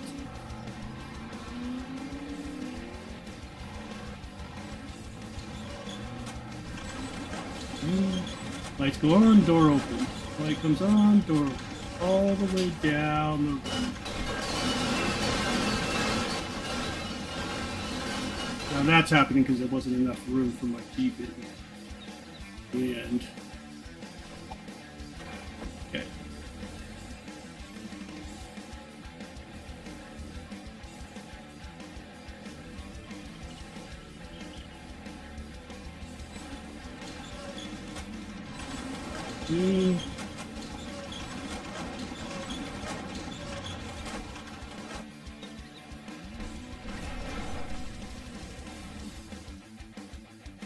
You can make this as wide or narrow as you want.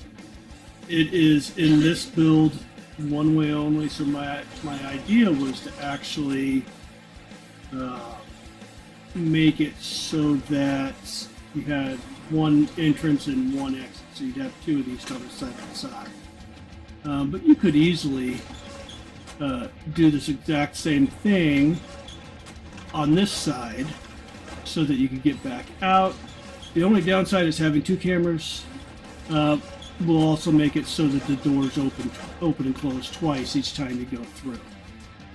So I would do it 1 tunnel in, 1 tunnel out, just like that. Isn't that cool? Walk through, door closes. Walk through, door closes. Walk through, door closes all the way down. Easy peasy cherry pie. And there you have it, folks. That is how you wire up an energy saving, fuel efficient, hallway base, etc. And you can adapt this concept if you're like me and like to build the really huge bases. You don't necessarily need lights on in every room all the time, only when you're in that room. So you can adapt this so that the light only comes on in the room when you walk into it. And then when you're done in the room and you leave, the lights go off. You're not wasting power, you're not running your batteries dead, which is good because if it's overcast or raining or nighttime, they won't charge off solar panels. The less power you use, the less likely you're going to run them dead before morning and they can charge back up.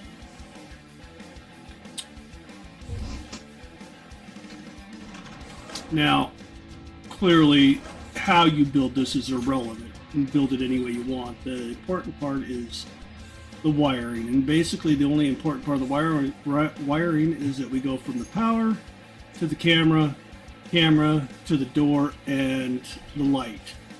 How many relays you use and where you put them is entirely up to you, and the only thing it affects is how you hide the wire.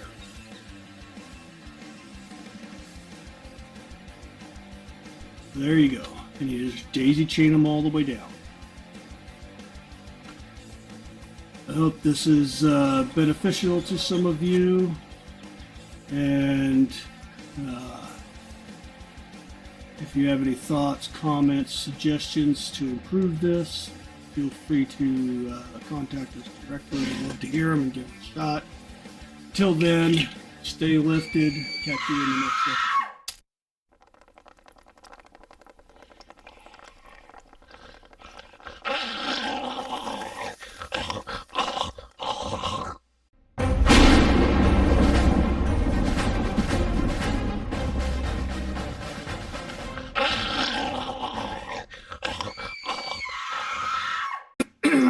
Welcome to another episode of Blazed Outlaw Builders. Today we are starting a new segment where we will pick random POIs and remnants and whatnot to go and set up the horde base and see how it lasts through the day 7,000 horde. And the idea is to set up quick, easy bases, something that you could build early to mid game, but will still be usable in late game like day 7,000. So let's go wander around a bit and see what we can find.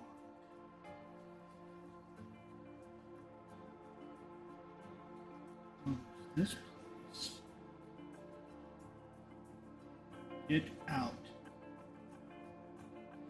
That seems like the place I'm talking about, right? So let's start. We'll make this our platform.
Okay.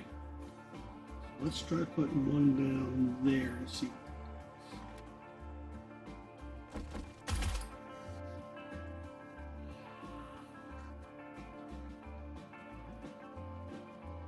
Oh, it does not want to go up.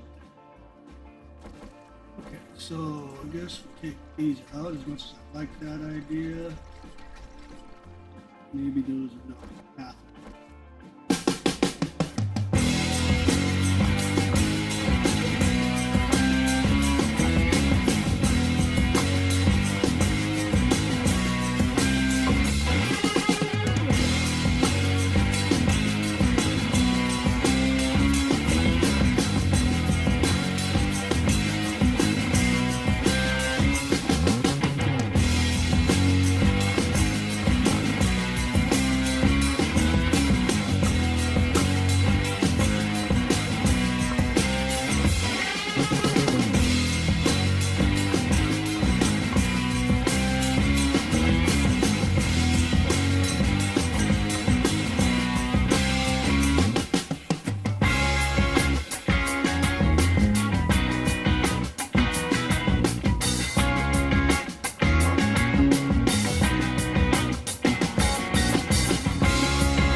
All right. Let's first check this stability of this thing.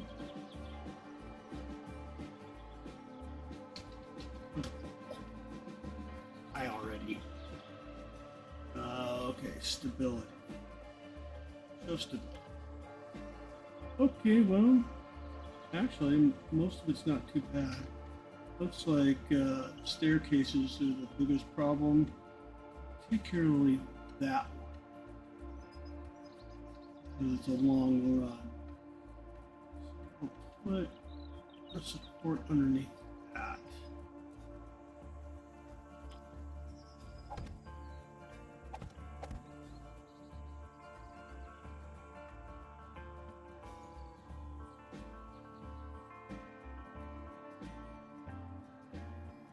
Better.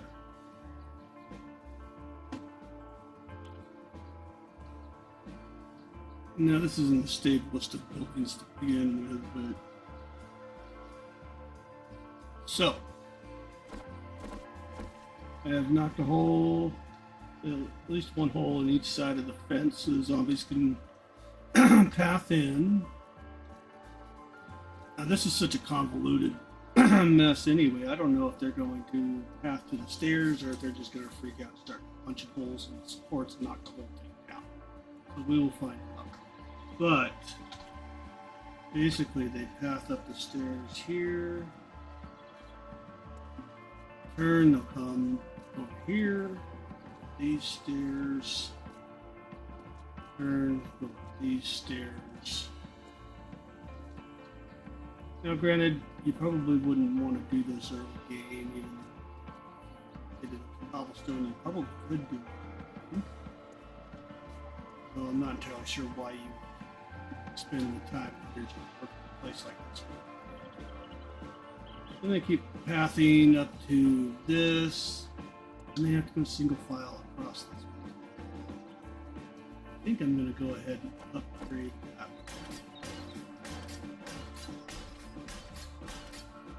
Concrete.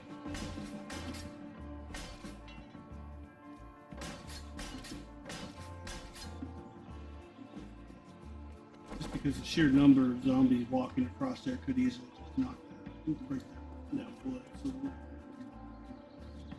and they come up here, and they have to jump slowly up here. And then they have to jump slowly up here. And then when they get up here, whoever's trying to get up on this spot's going to shove this one off the edge, then they walk across here, and I can bat them off with the bat, send them back down to the bottom. Alright, so there you have it. Shall we see if we can get the zombies to come up into this colossal mess of a building? And yeah, fight us up here. So here we go. Let's go. Set time 7,000, 2,200. See if they even path up here. It is a long way.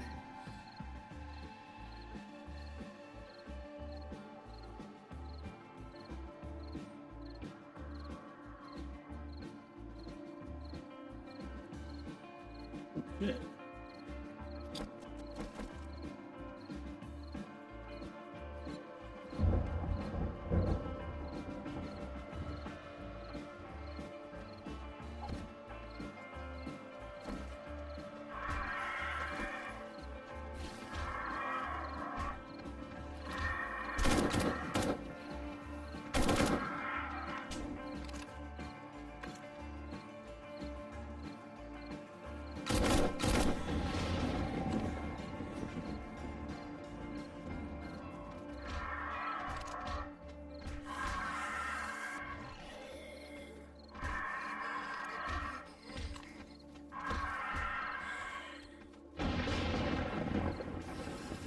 I'm kind of surprised that they're pathing all the way up here.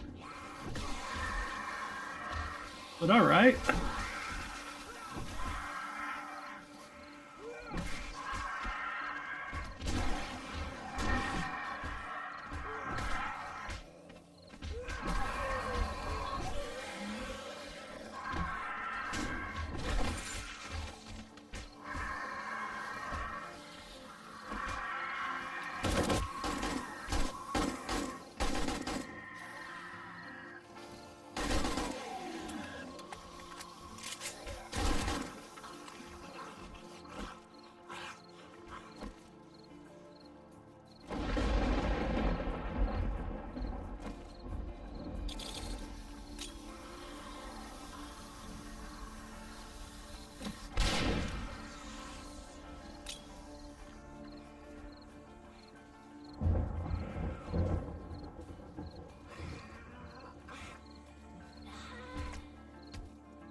Lag is really bad.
This is working out quite a bit better than I was expecting.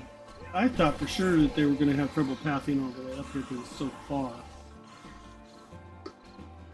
Come on over here and say hi, buddy.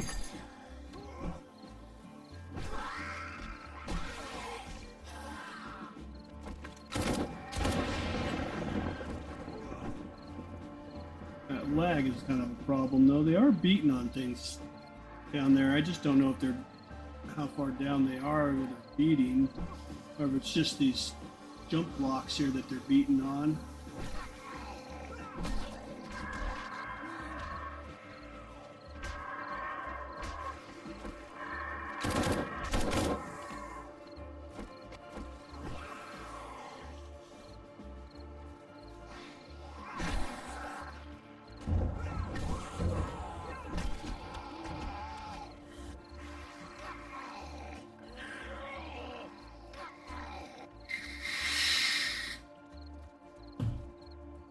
It is kind of a long way to fall. They're falling at least a couple of floors down when they do fall.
Having a bit of trouble getting up there when they get a whole bunch of them all at once.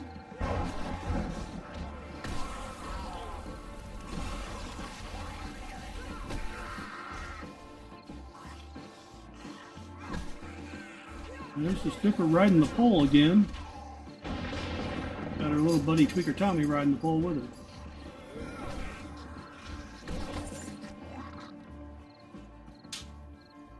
We shall see how this goes. So far, so good. I'm shocked that they're not. Oh, there's a demolisher. I'm surprised that they're not breaking the supports down below. See if I can get this guy. Never mind.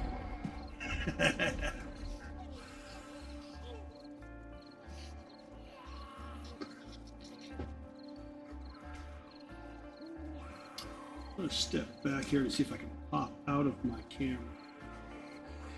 And there's one there.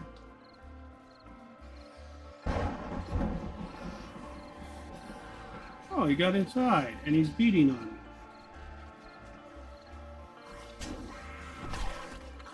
I wonder how he got inside. Guess Need to pay more attention and a little less attention to what's been going on down below.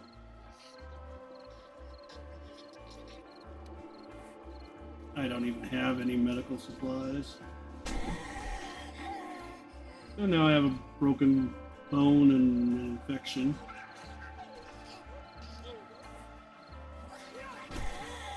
And this would be great for an early game melee base if you had the resources to put in all the staircases.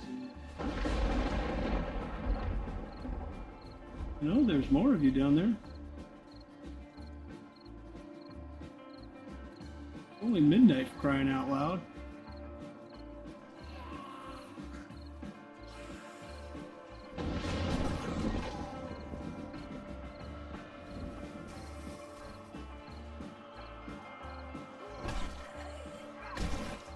Comes the top. See the goose shining over here.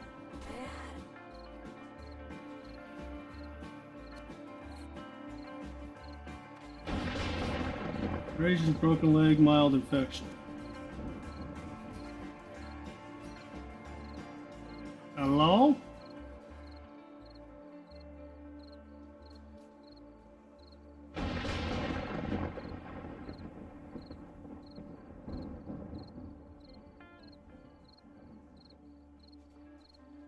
What are y'all doing over here? They're just kind of wandering around. What are you guys climbing? Oh. What the hell? Are they not even using their stairs? They're coming up the ladder? No. They're falling back down the ladder. What in the hell? What broke?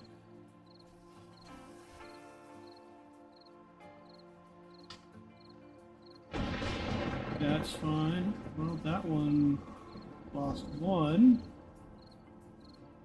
This is still good. That's still good. That one's still good.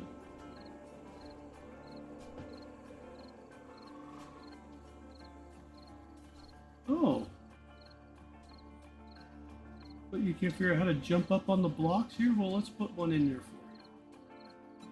Weird that they broke those.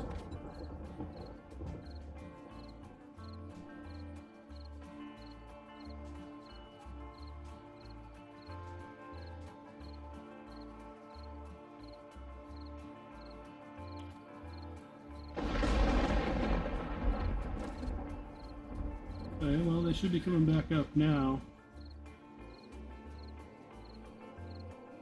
Funny that they were going over there to that crane over there. Well, once again, it shows bottommost point of the stairs should probably be like a pyramid ramp set up or something, so they get funneled up to the right place.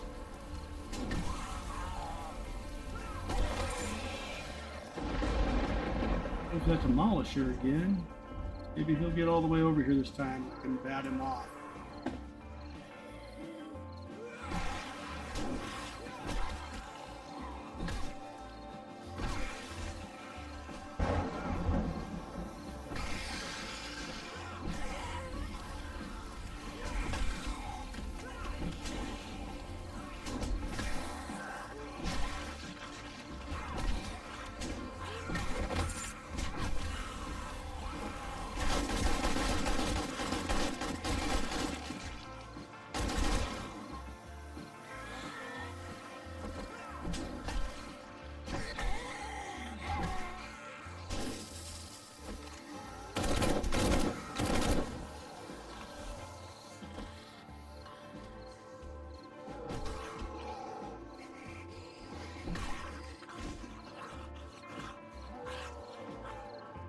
Get up here then. Quit roaring at me and come get me.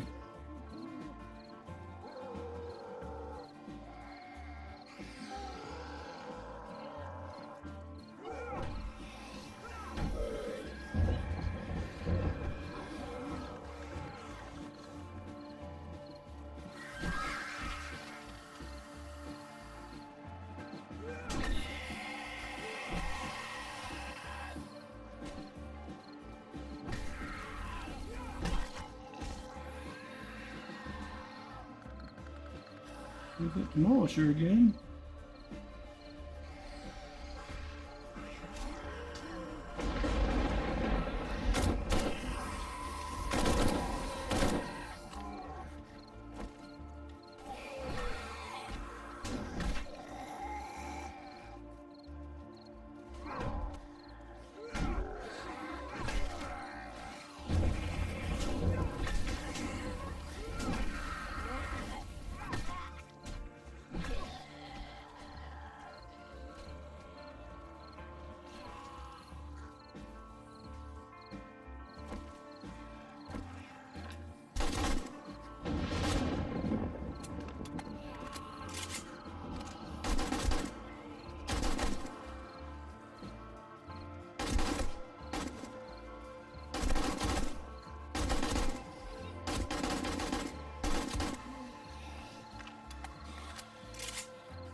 God, I love these exploding arrows.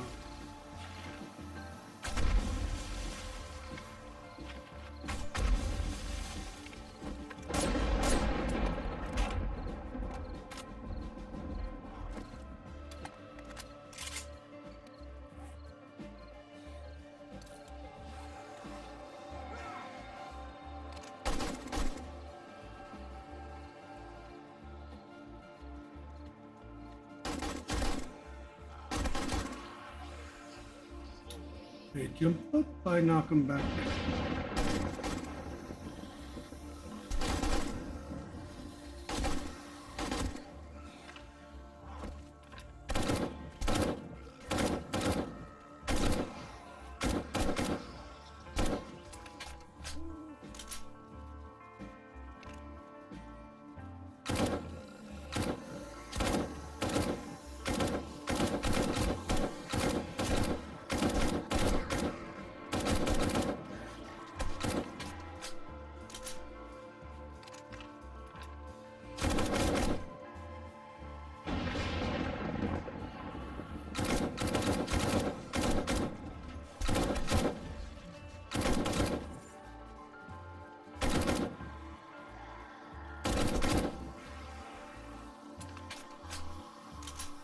Surprised this janky ass building is still standing.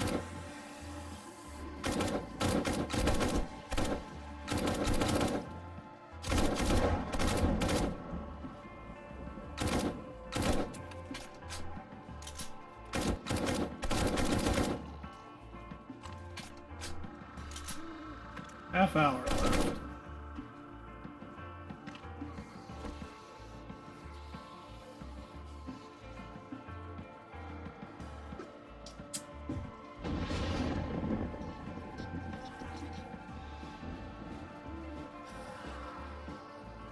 Oh boy, that's a lot of zombies.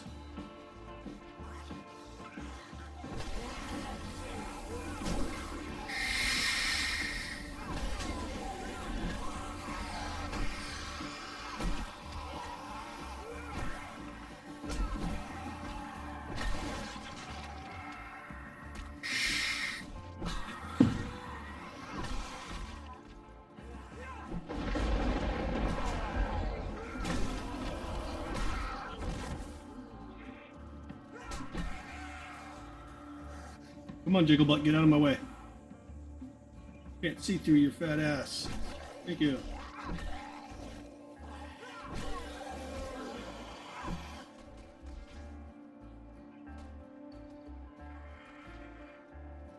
Oh, come on then. Get up here.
We made it to 4 a.m. Now we just gotta mop up the last little tidbits that are coming up now.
Give it a second to see if any more come up.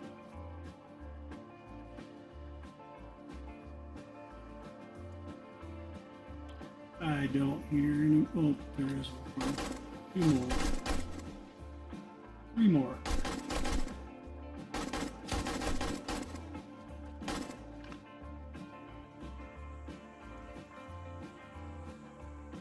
We are falling quite a ways down.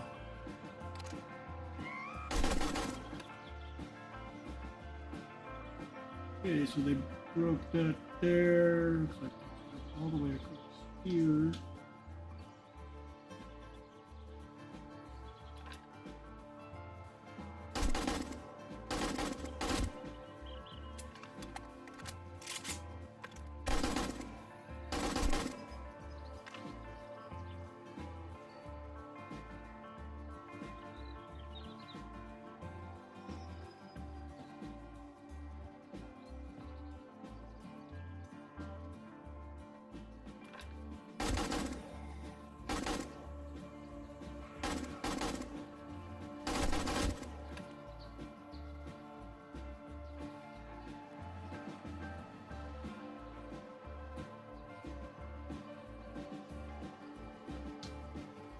So the only real damage they did was when they knocked this out down here.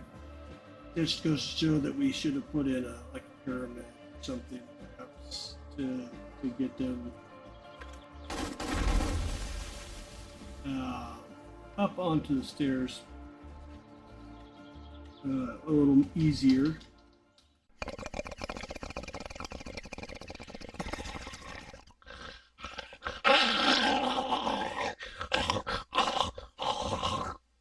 Now we'll test it.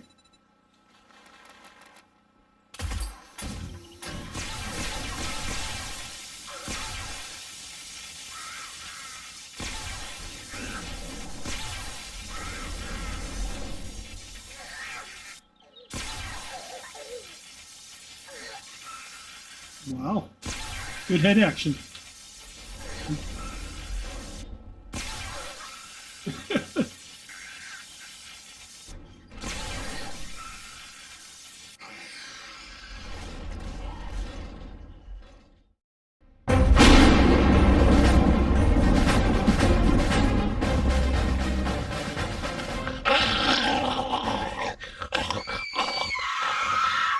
Welcome back to another episode of Blazed Outlaw Builders.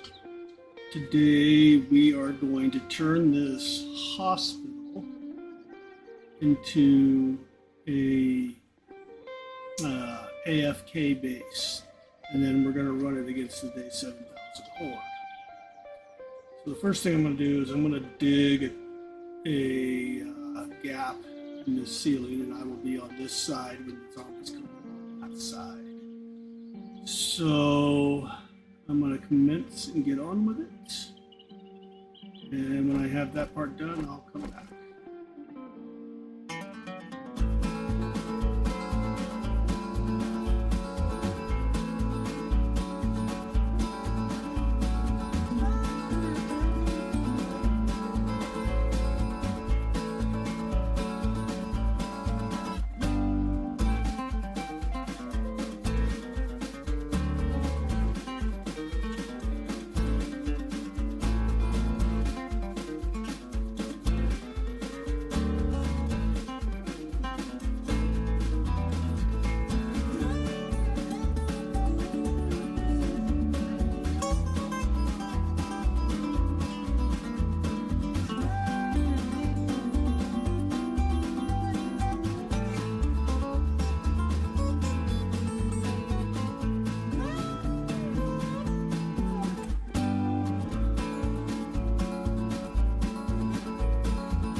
Babe.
All right, so here what we have. We have our generator here going up to a couple of shotgun turrets on the roof, and they will be powering the electric fence wires across. And I have shoelaced the electric fence wires so that there's two here and two here. So like if even if one of these wires breaks, there's still another wire here in this spot. And I put in these doors here now. Just got to figure out where to put the camera so that it has the right amount of time lapse. Doors to open and the zombies to fall.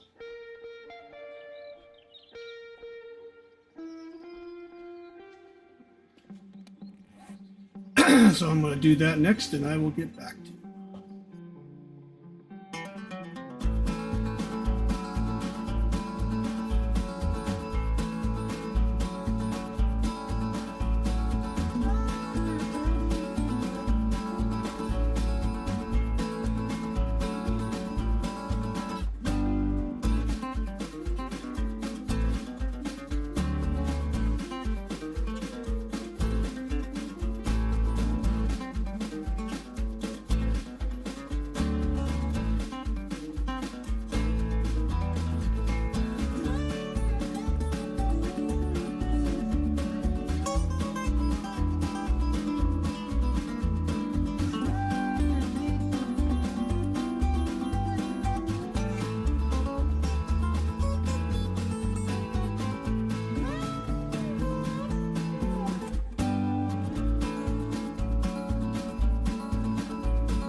All right, well, there are several ways in at the base, and there's two different ways to get up from the bottom, the basement down here.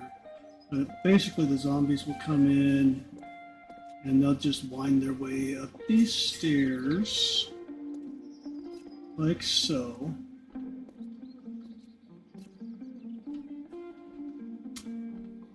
Whole lot of stairs.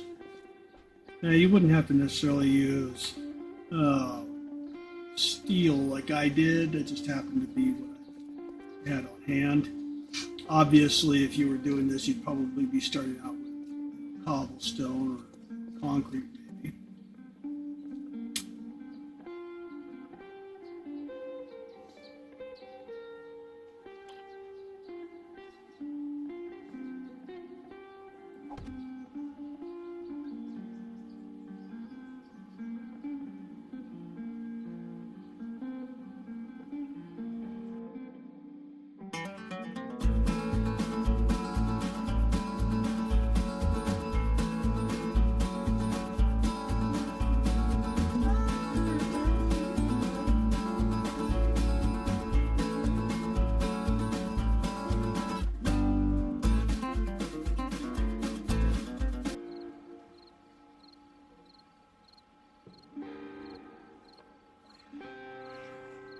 Okay, they're coming up.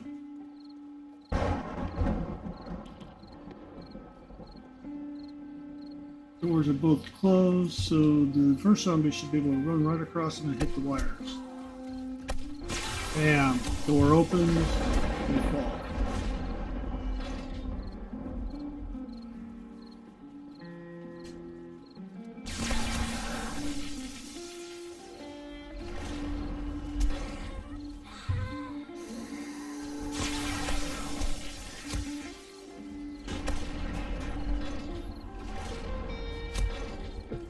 And I predict I can sit here and watch this all the way through the entire Horde night, and they're just going to keep falling.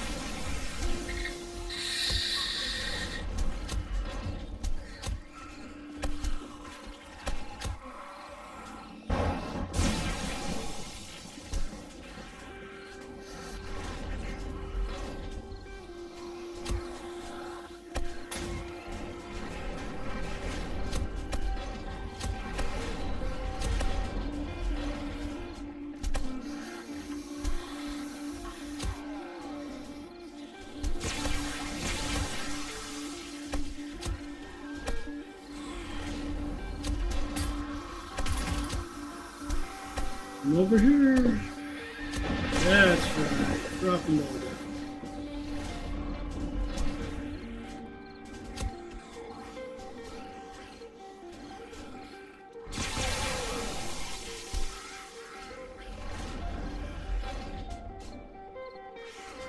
Do you like beating on that steel over there for some reason? It should be so thick they shouldn't be even attempting to go through the walls.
I wonder how much damage they're doing to that block.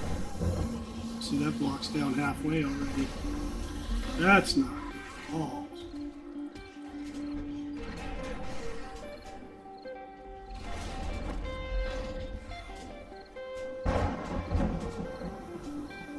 Now, I could be shooting them and stuff here, but the whole point of this base was to not have to do anything. So, there goes a bunch. They fall all the way down to the sub-basement and have to make their way all the way back up.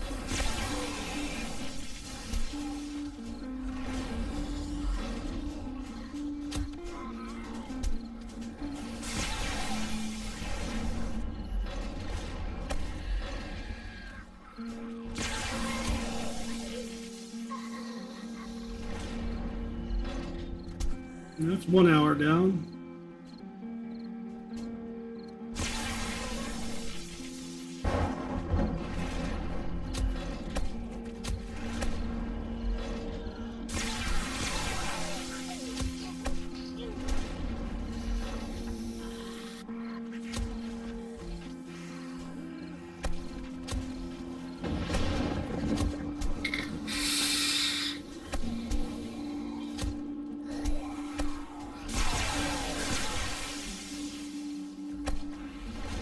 You love it when big groups of them fall down like that. Come on, boys. Shove each other in here.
3:30 in the morning, half hour to go.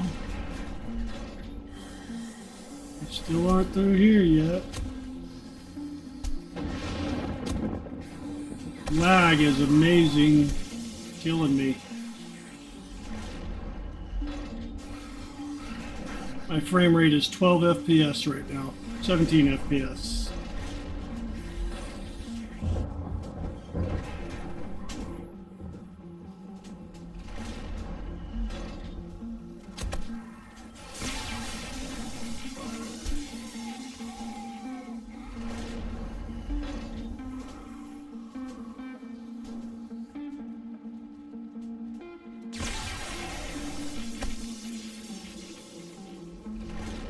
Jump up there, take his turn. Well, this guy gets nut tagged by the sledgehammers. Oof.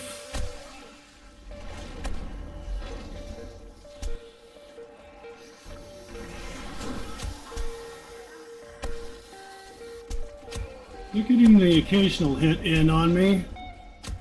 And that cop got me with his pew.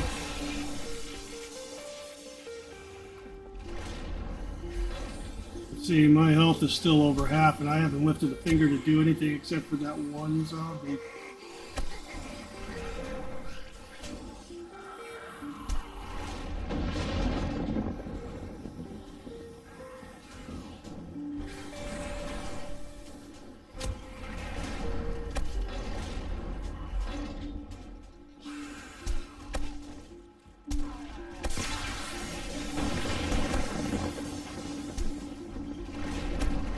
One more minute.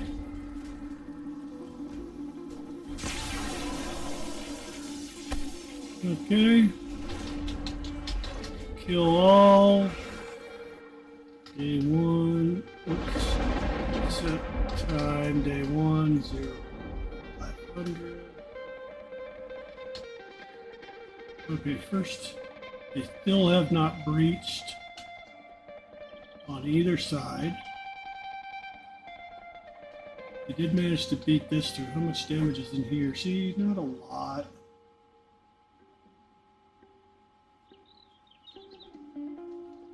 Not enough to worry about.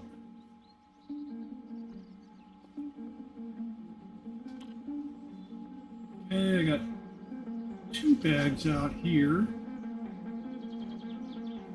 Smoke mod, ammo. Stuff. Let's see, if we go down here, there's the 3rd bag. They have beat their way out. Oh, they broke the stairs over here. Go down this way. Those stairs.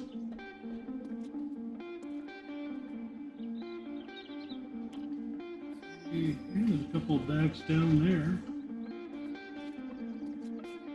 Around this way, stairs, block of there.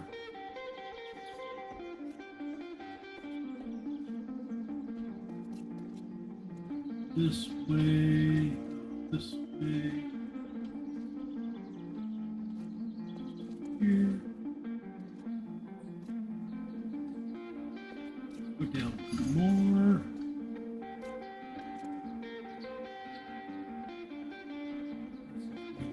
In through, and then there's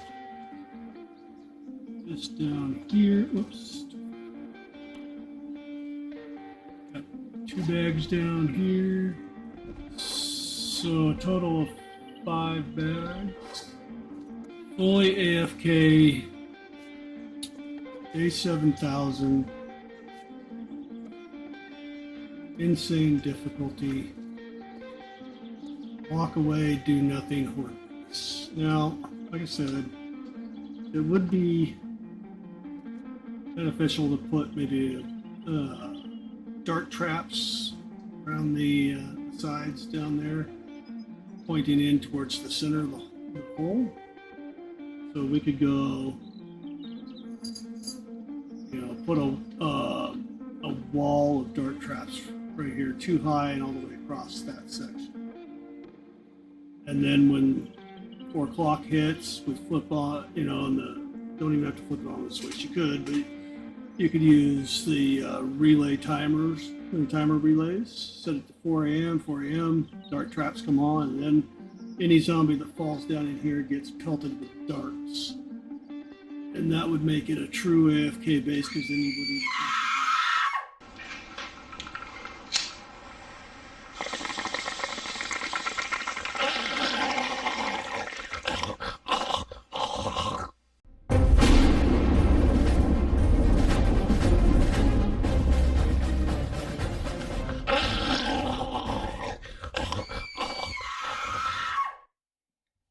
Welcome back to another episode of Blazed Outlaw Builders.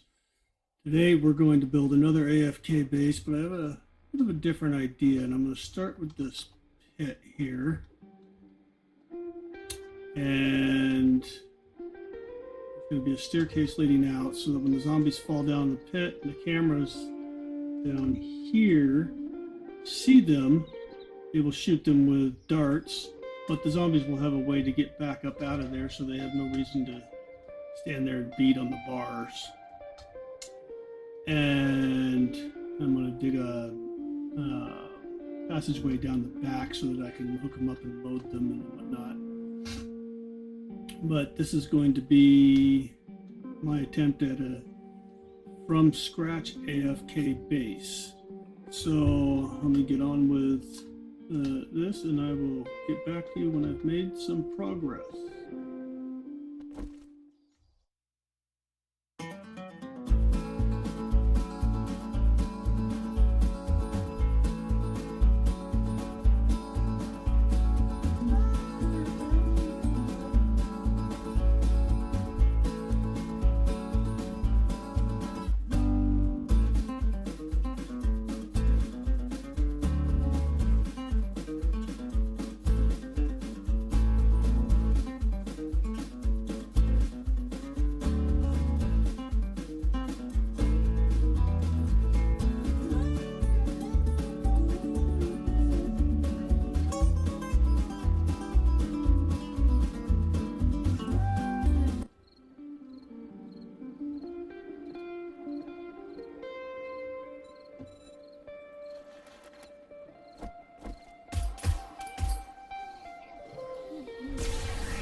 Alright, this is what we've put together. Now, we didn't put in any fancy blocks or anything.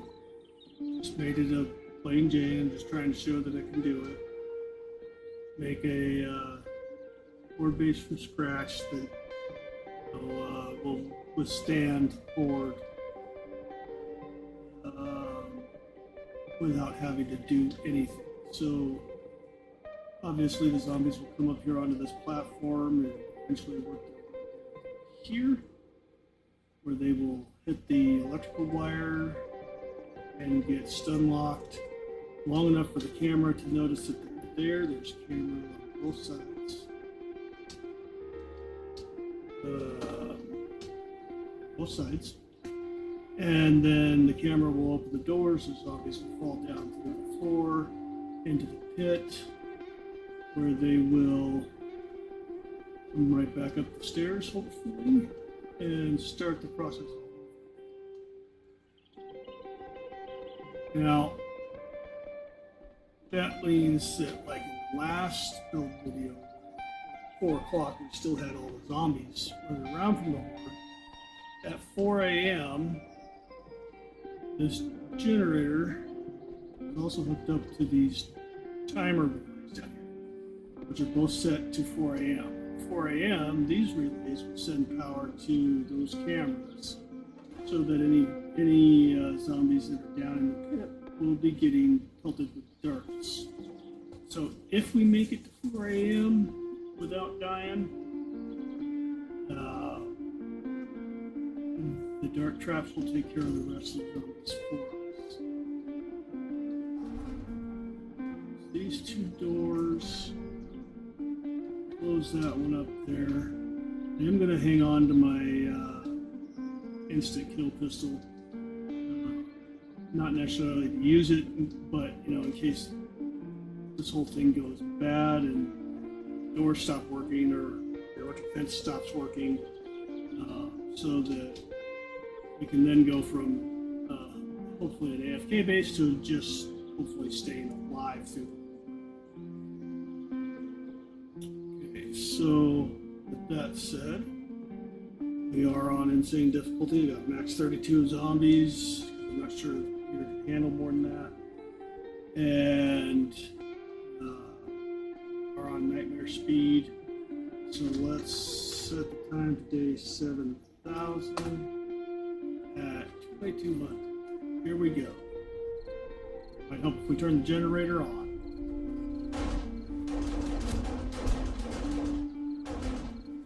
The other guns on other builds are going off.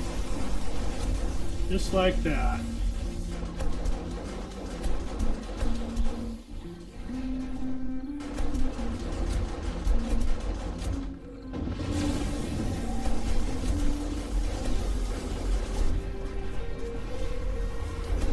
And hopefully they'll just keep cycling around all the way through Horde Night.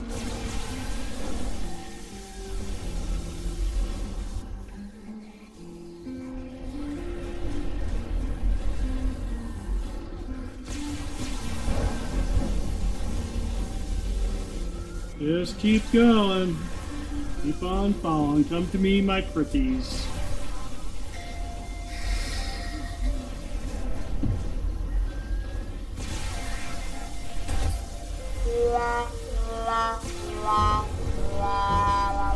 Had to take out that spider before he got through the opening.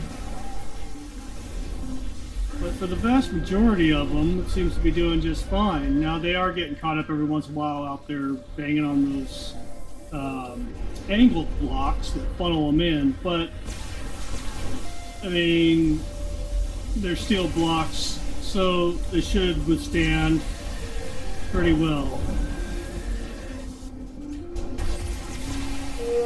You can see we're going to have an issue with the spiders. Not quite completely AFK, but pretty damn close to AFK.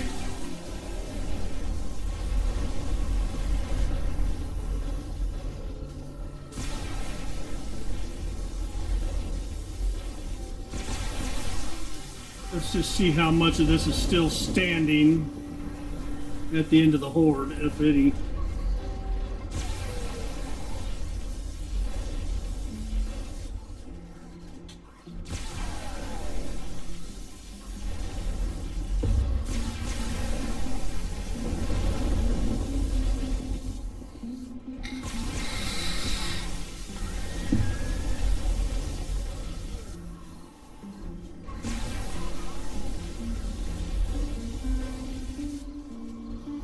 Thus far, the only one that's hit me has been that spider zombie.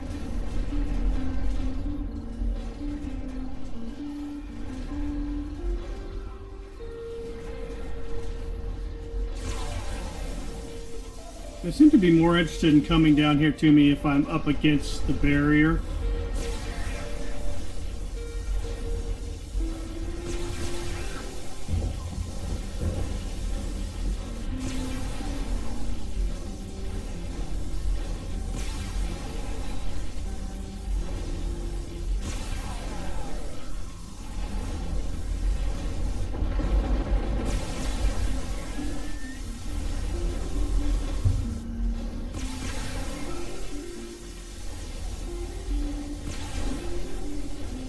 Oop, I got tagged there.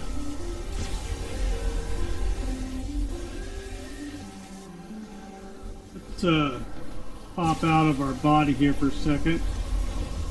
See what these guys are doing down here. Wow, that's a lot of zombies. Looks like one right there is stuck in the ground.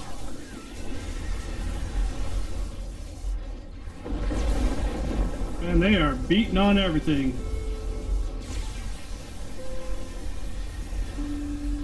Oh. I did not notice that there was a ledge there. I'll have to remember that for renovations. There's some angled blocks there, so they're forced to fall. In fact, they already got a block out there.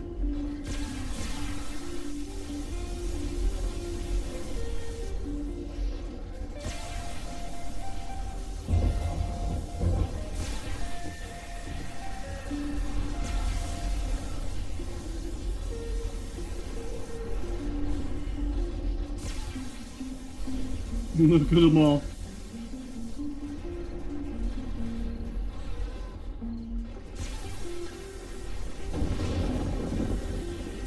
Well, they beat out a block there.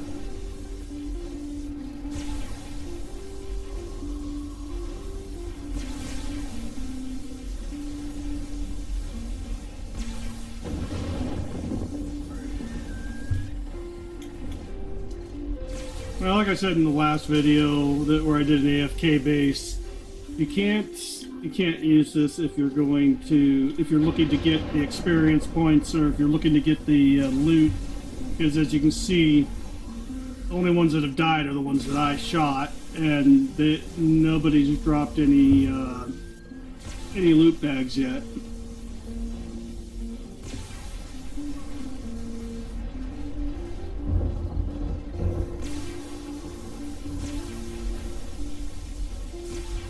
Well, I got the plate out of that side too.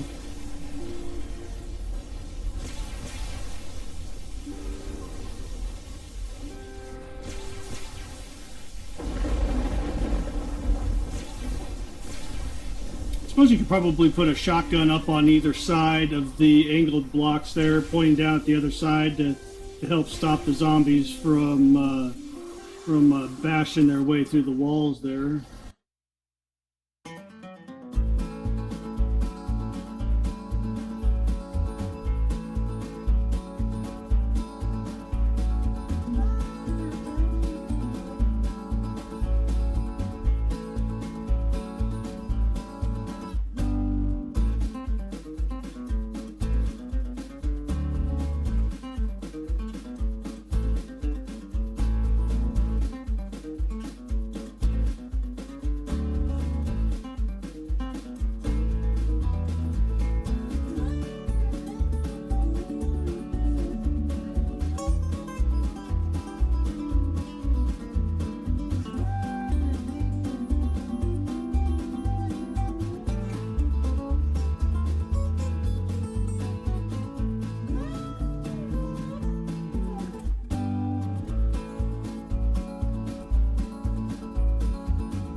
O'clock, we've made it halfway. I am a little bit infected and I do have an abrasion, but I'm not too concerned about that.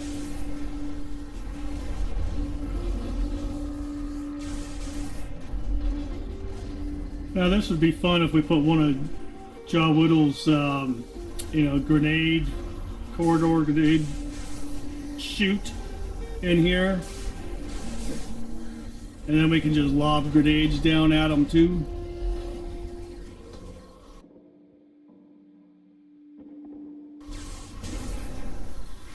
Wow. You fucking nailed me hard. But yeah, we can put in a little angled sheet right there and drop grenades or whatever down on top of them as well.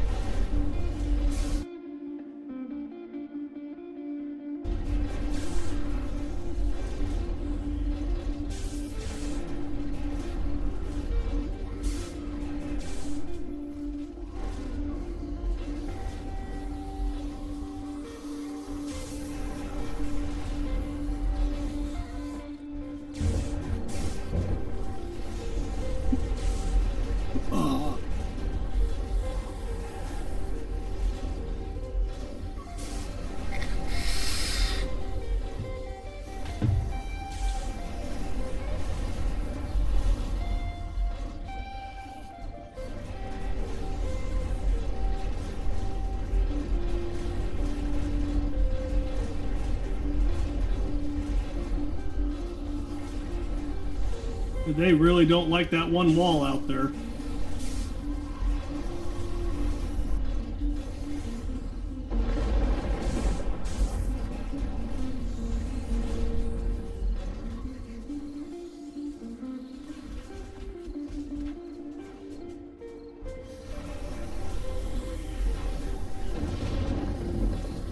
Uh-oh.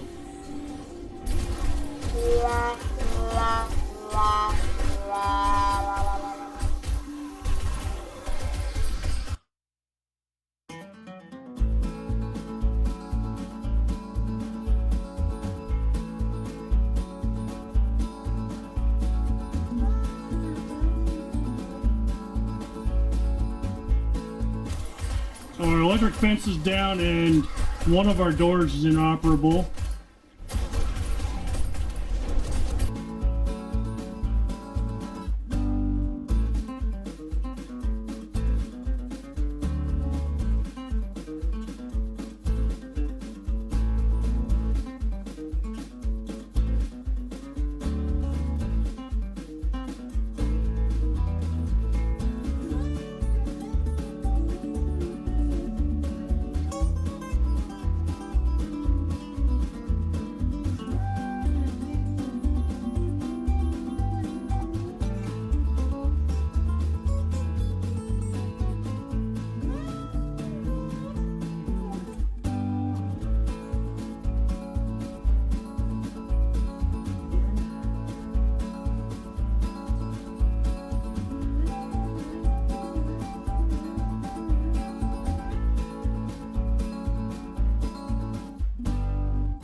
$324.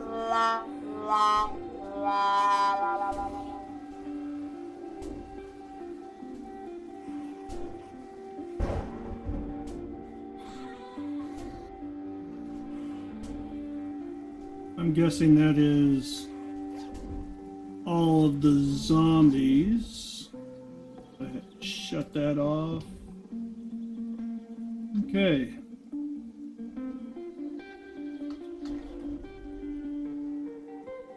Now,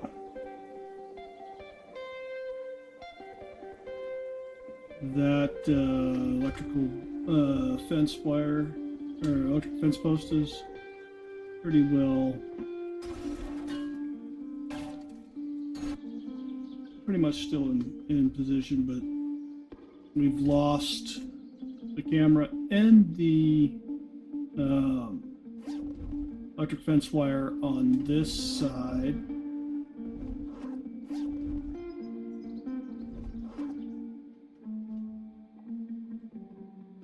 Both doors are still intact and fairly good on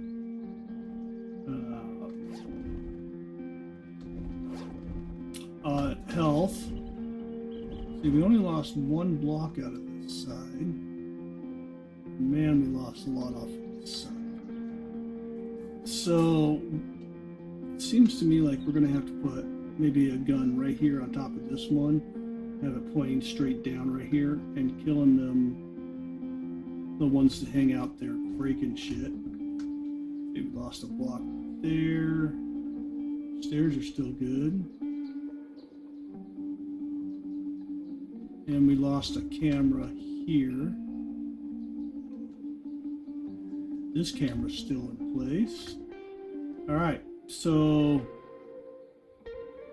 got some ideas about how we're going to change this for the next run and improve it, and we'll get to those in the next video. Till then, hope you enjoyed this video. Stay lifted, keep it green.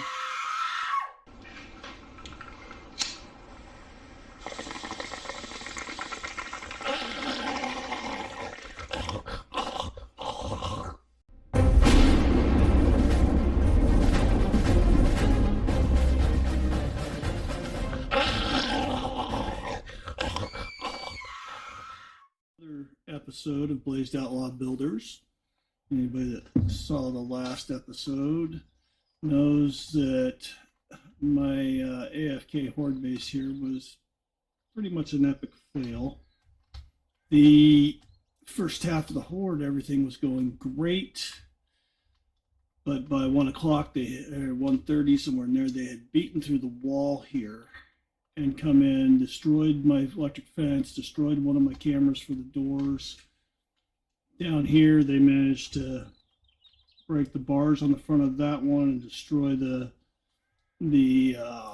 camera inside there. So 3 of those spike traps, or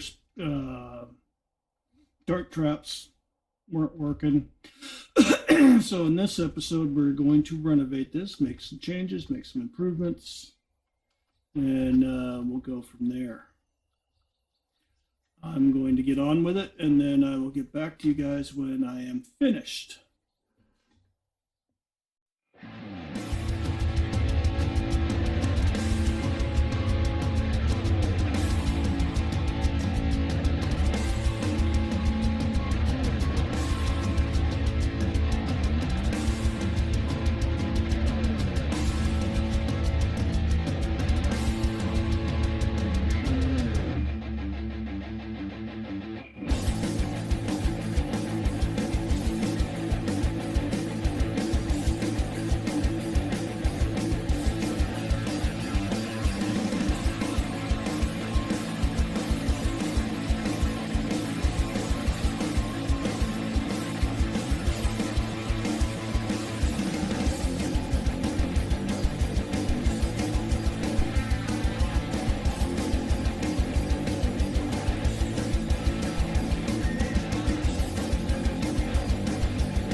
Okay, so here's what I've done.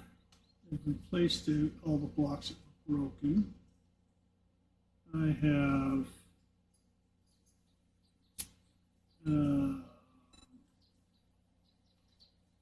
added 4 SMG turrets, all pointed down at that area right there. That will help keep them from banging through the walls. And those 4 turrets are run off of 4 timer relays that are in here underneath these hatches. So like this one will start at 2200. Come on at 2200 and run to 5, I think. This one comes on at 2330 and runs till 5. And this one comes on at 1 o'clock and runs till 5. And then this one comes on at 2:30 and runs till 5. That way I don't waste all of the ammunition right at the beginning, since they only hold like 900 rounds. Each one of them will only be on for, like this one will come on, it'll run by itself for an hour and a half, and then this one will come on. If there's any ammunition left in that, it will keep going till it runs out, and so forth. Kind of daisy chain. And I have a shotgun turret here that will hopefully keep any birds from attacking these. But I suspect that the shotgun's going to be shooting at the zombies down here. I focused it up a little bit trying to keep it from doing that, but I don't think that's going to work. I think it's going to run out of shotgun shells. And then, of course, my shotgun back here that is getting birds that are attacking the grate. And then in here, I put the camera and the fence back. And with the extra stuff that I have hooked up, I had to put in a second generator. Everything down below is all wired back up again.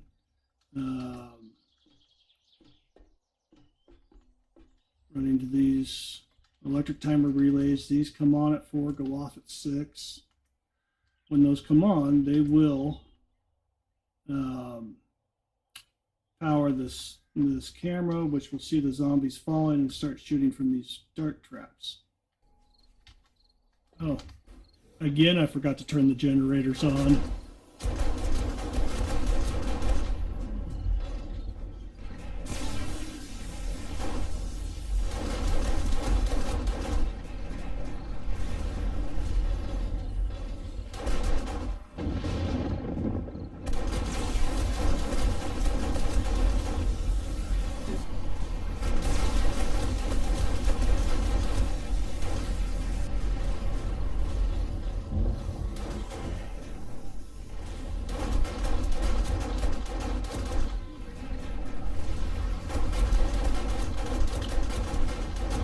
SMG turret out there doing a good job of keeping them from banging on the walls so far.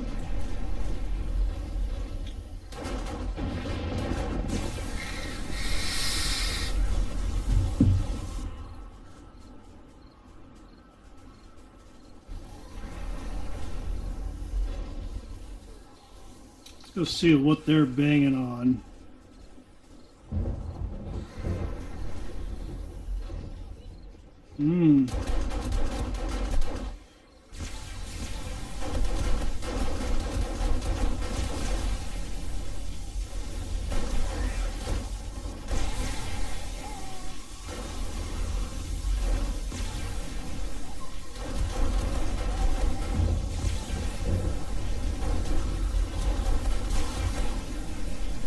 They're still beating on those bars trying to get to those cameras and those dart traps.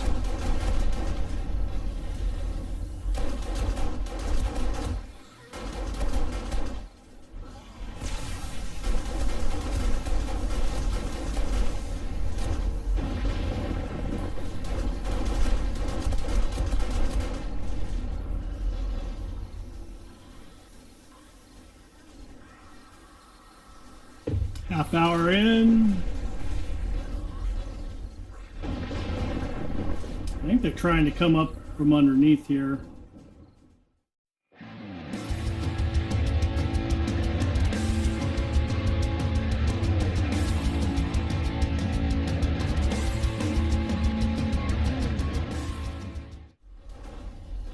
SMGs up there seem to be doing pretty much what I wanted them to do.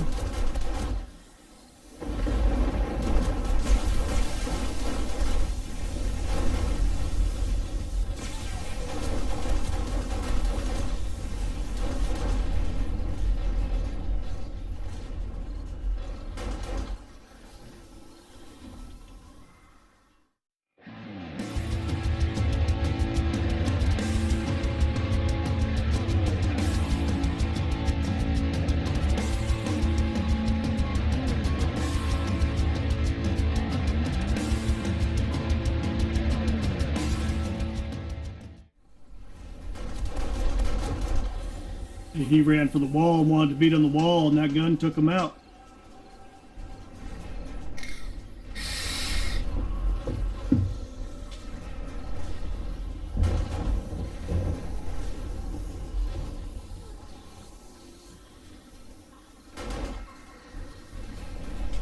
Gonna take another peek outside here. Boy, they are really going to town down there. Wow. They are fucking it up.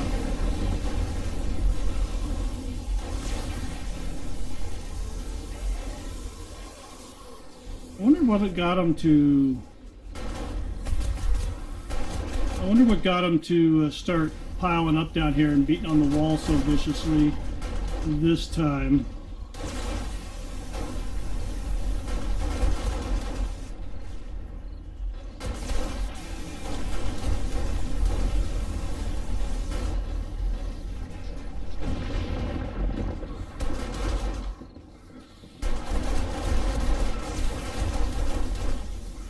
Well, it could be right just where I'm standing.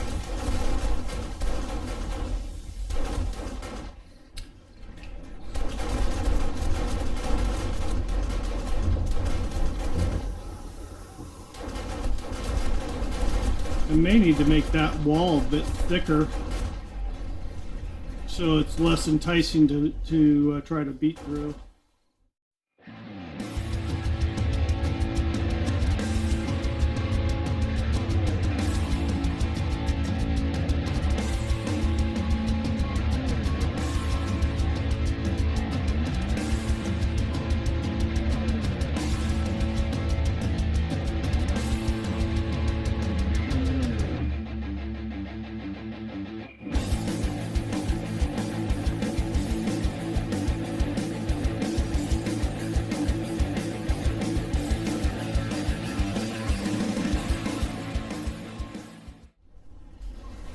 We've made it through that set. Gonna break down that door and then those bars. This time it appears that they have chosen to go to this side instead.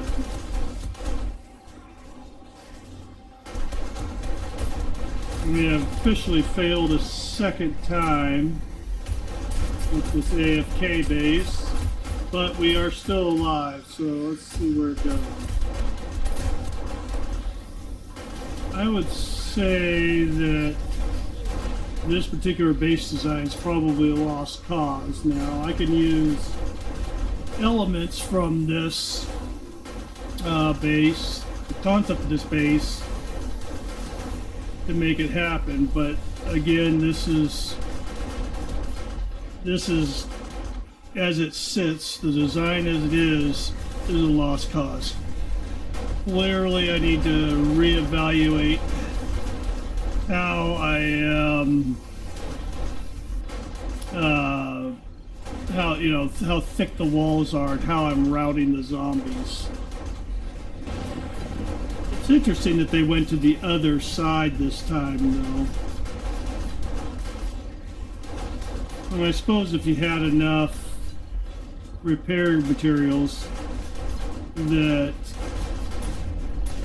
this would be, okay base. Not really doing much. It's not really an AFK base, but all I'm really doing is standing here repairing stuff. 1:30 in the morning, guns are all going. I mean, I think the guns did their job by, you know, getting their attention when they decided to stop and break the walls out there.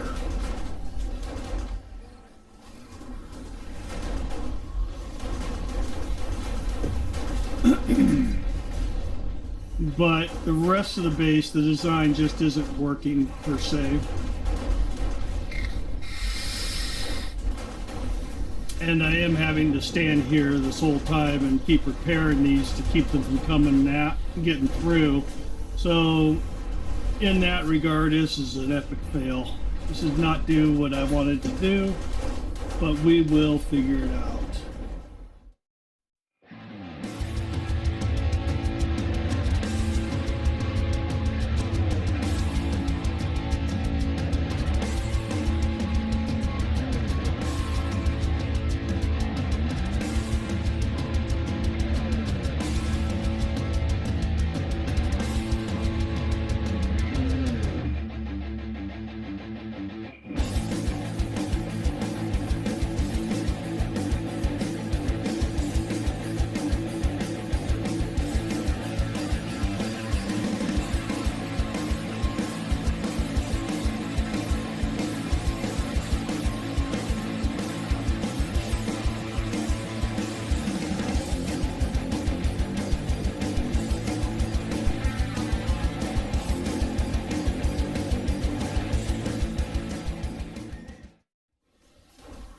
There's a crazy amount of zombies and a crazy amount of damage they're doing. Could almost not keep up with them on these repairs. We got some ideas for another design utilizing the same concept. We'll try that in the next video maybe.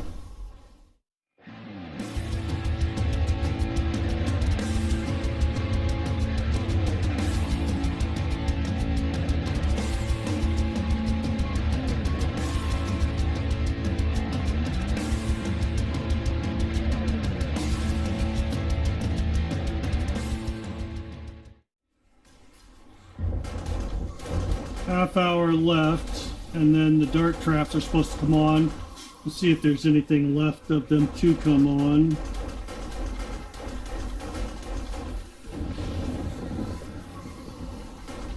Well, one of the cameras is still going, so 2 of the dart traps will be good.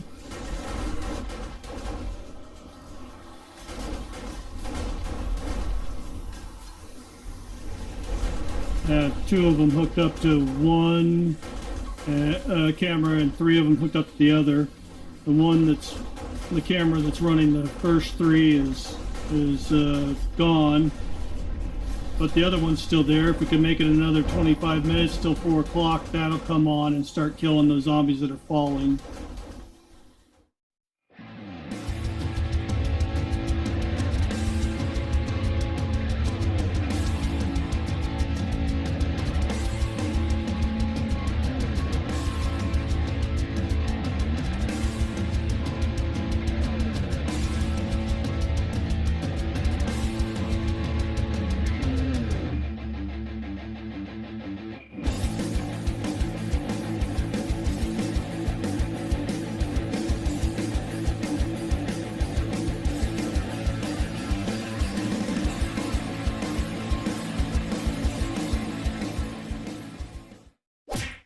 Epic fail.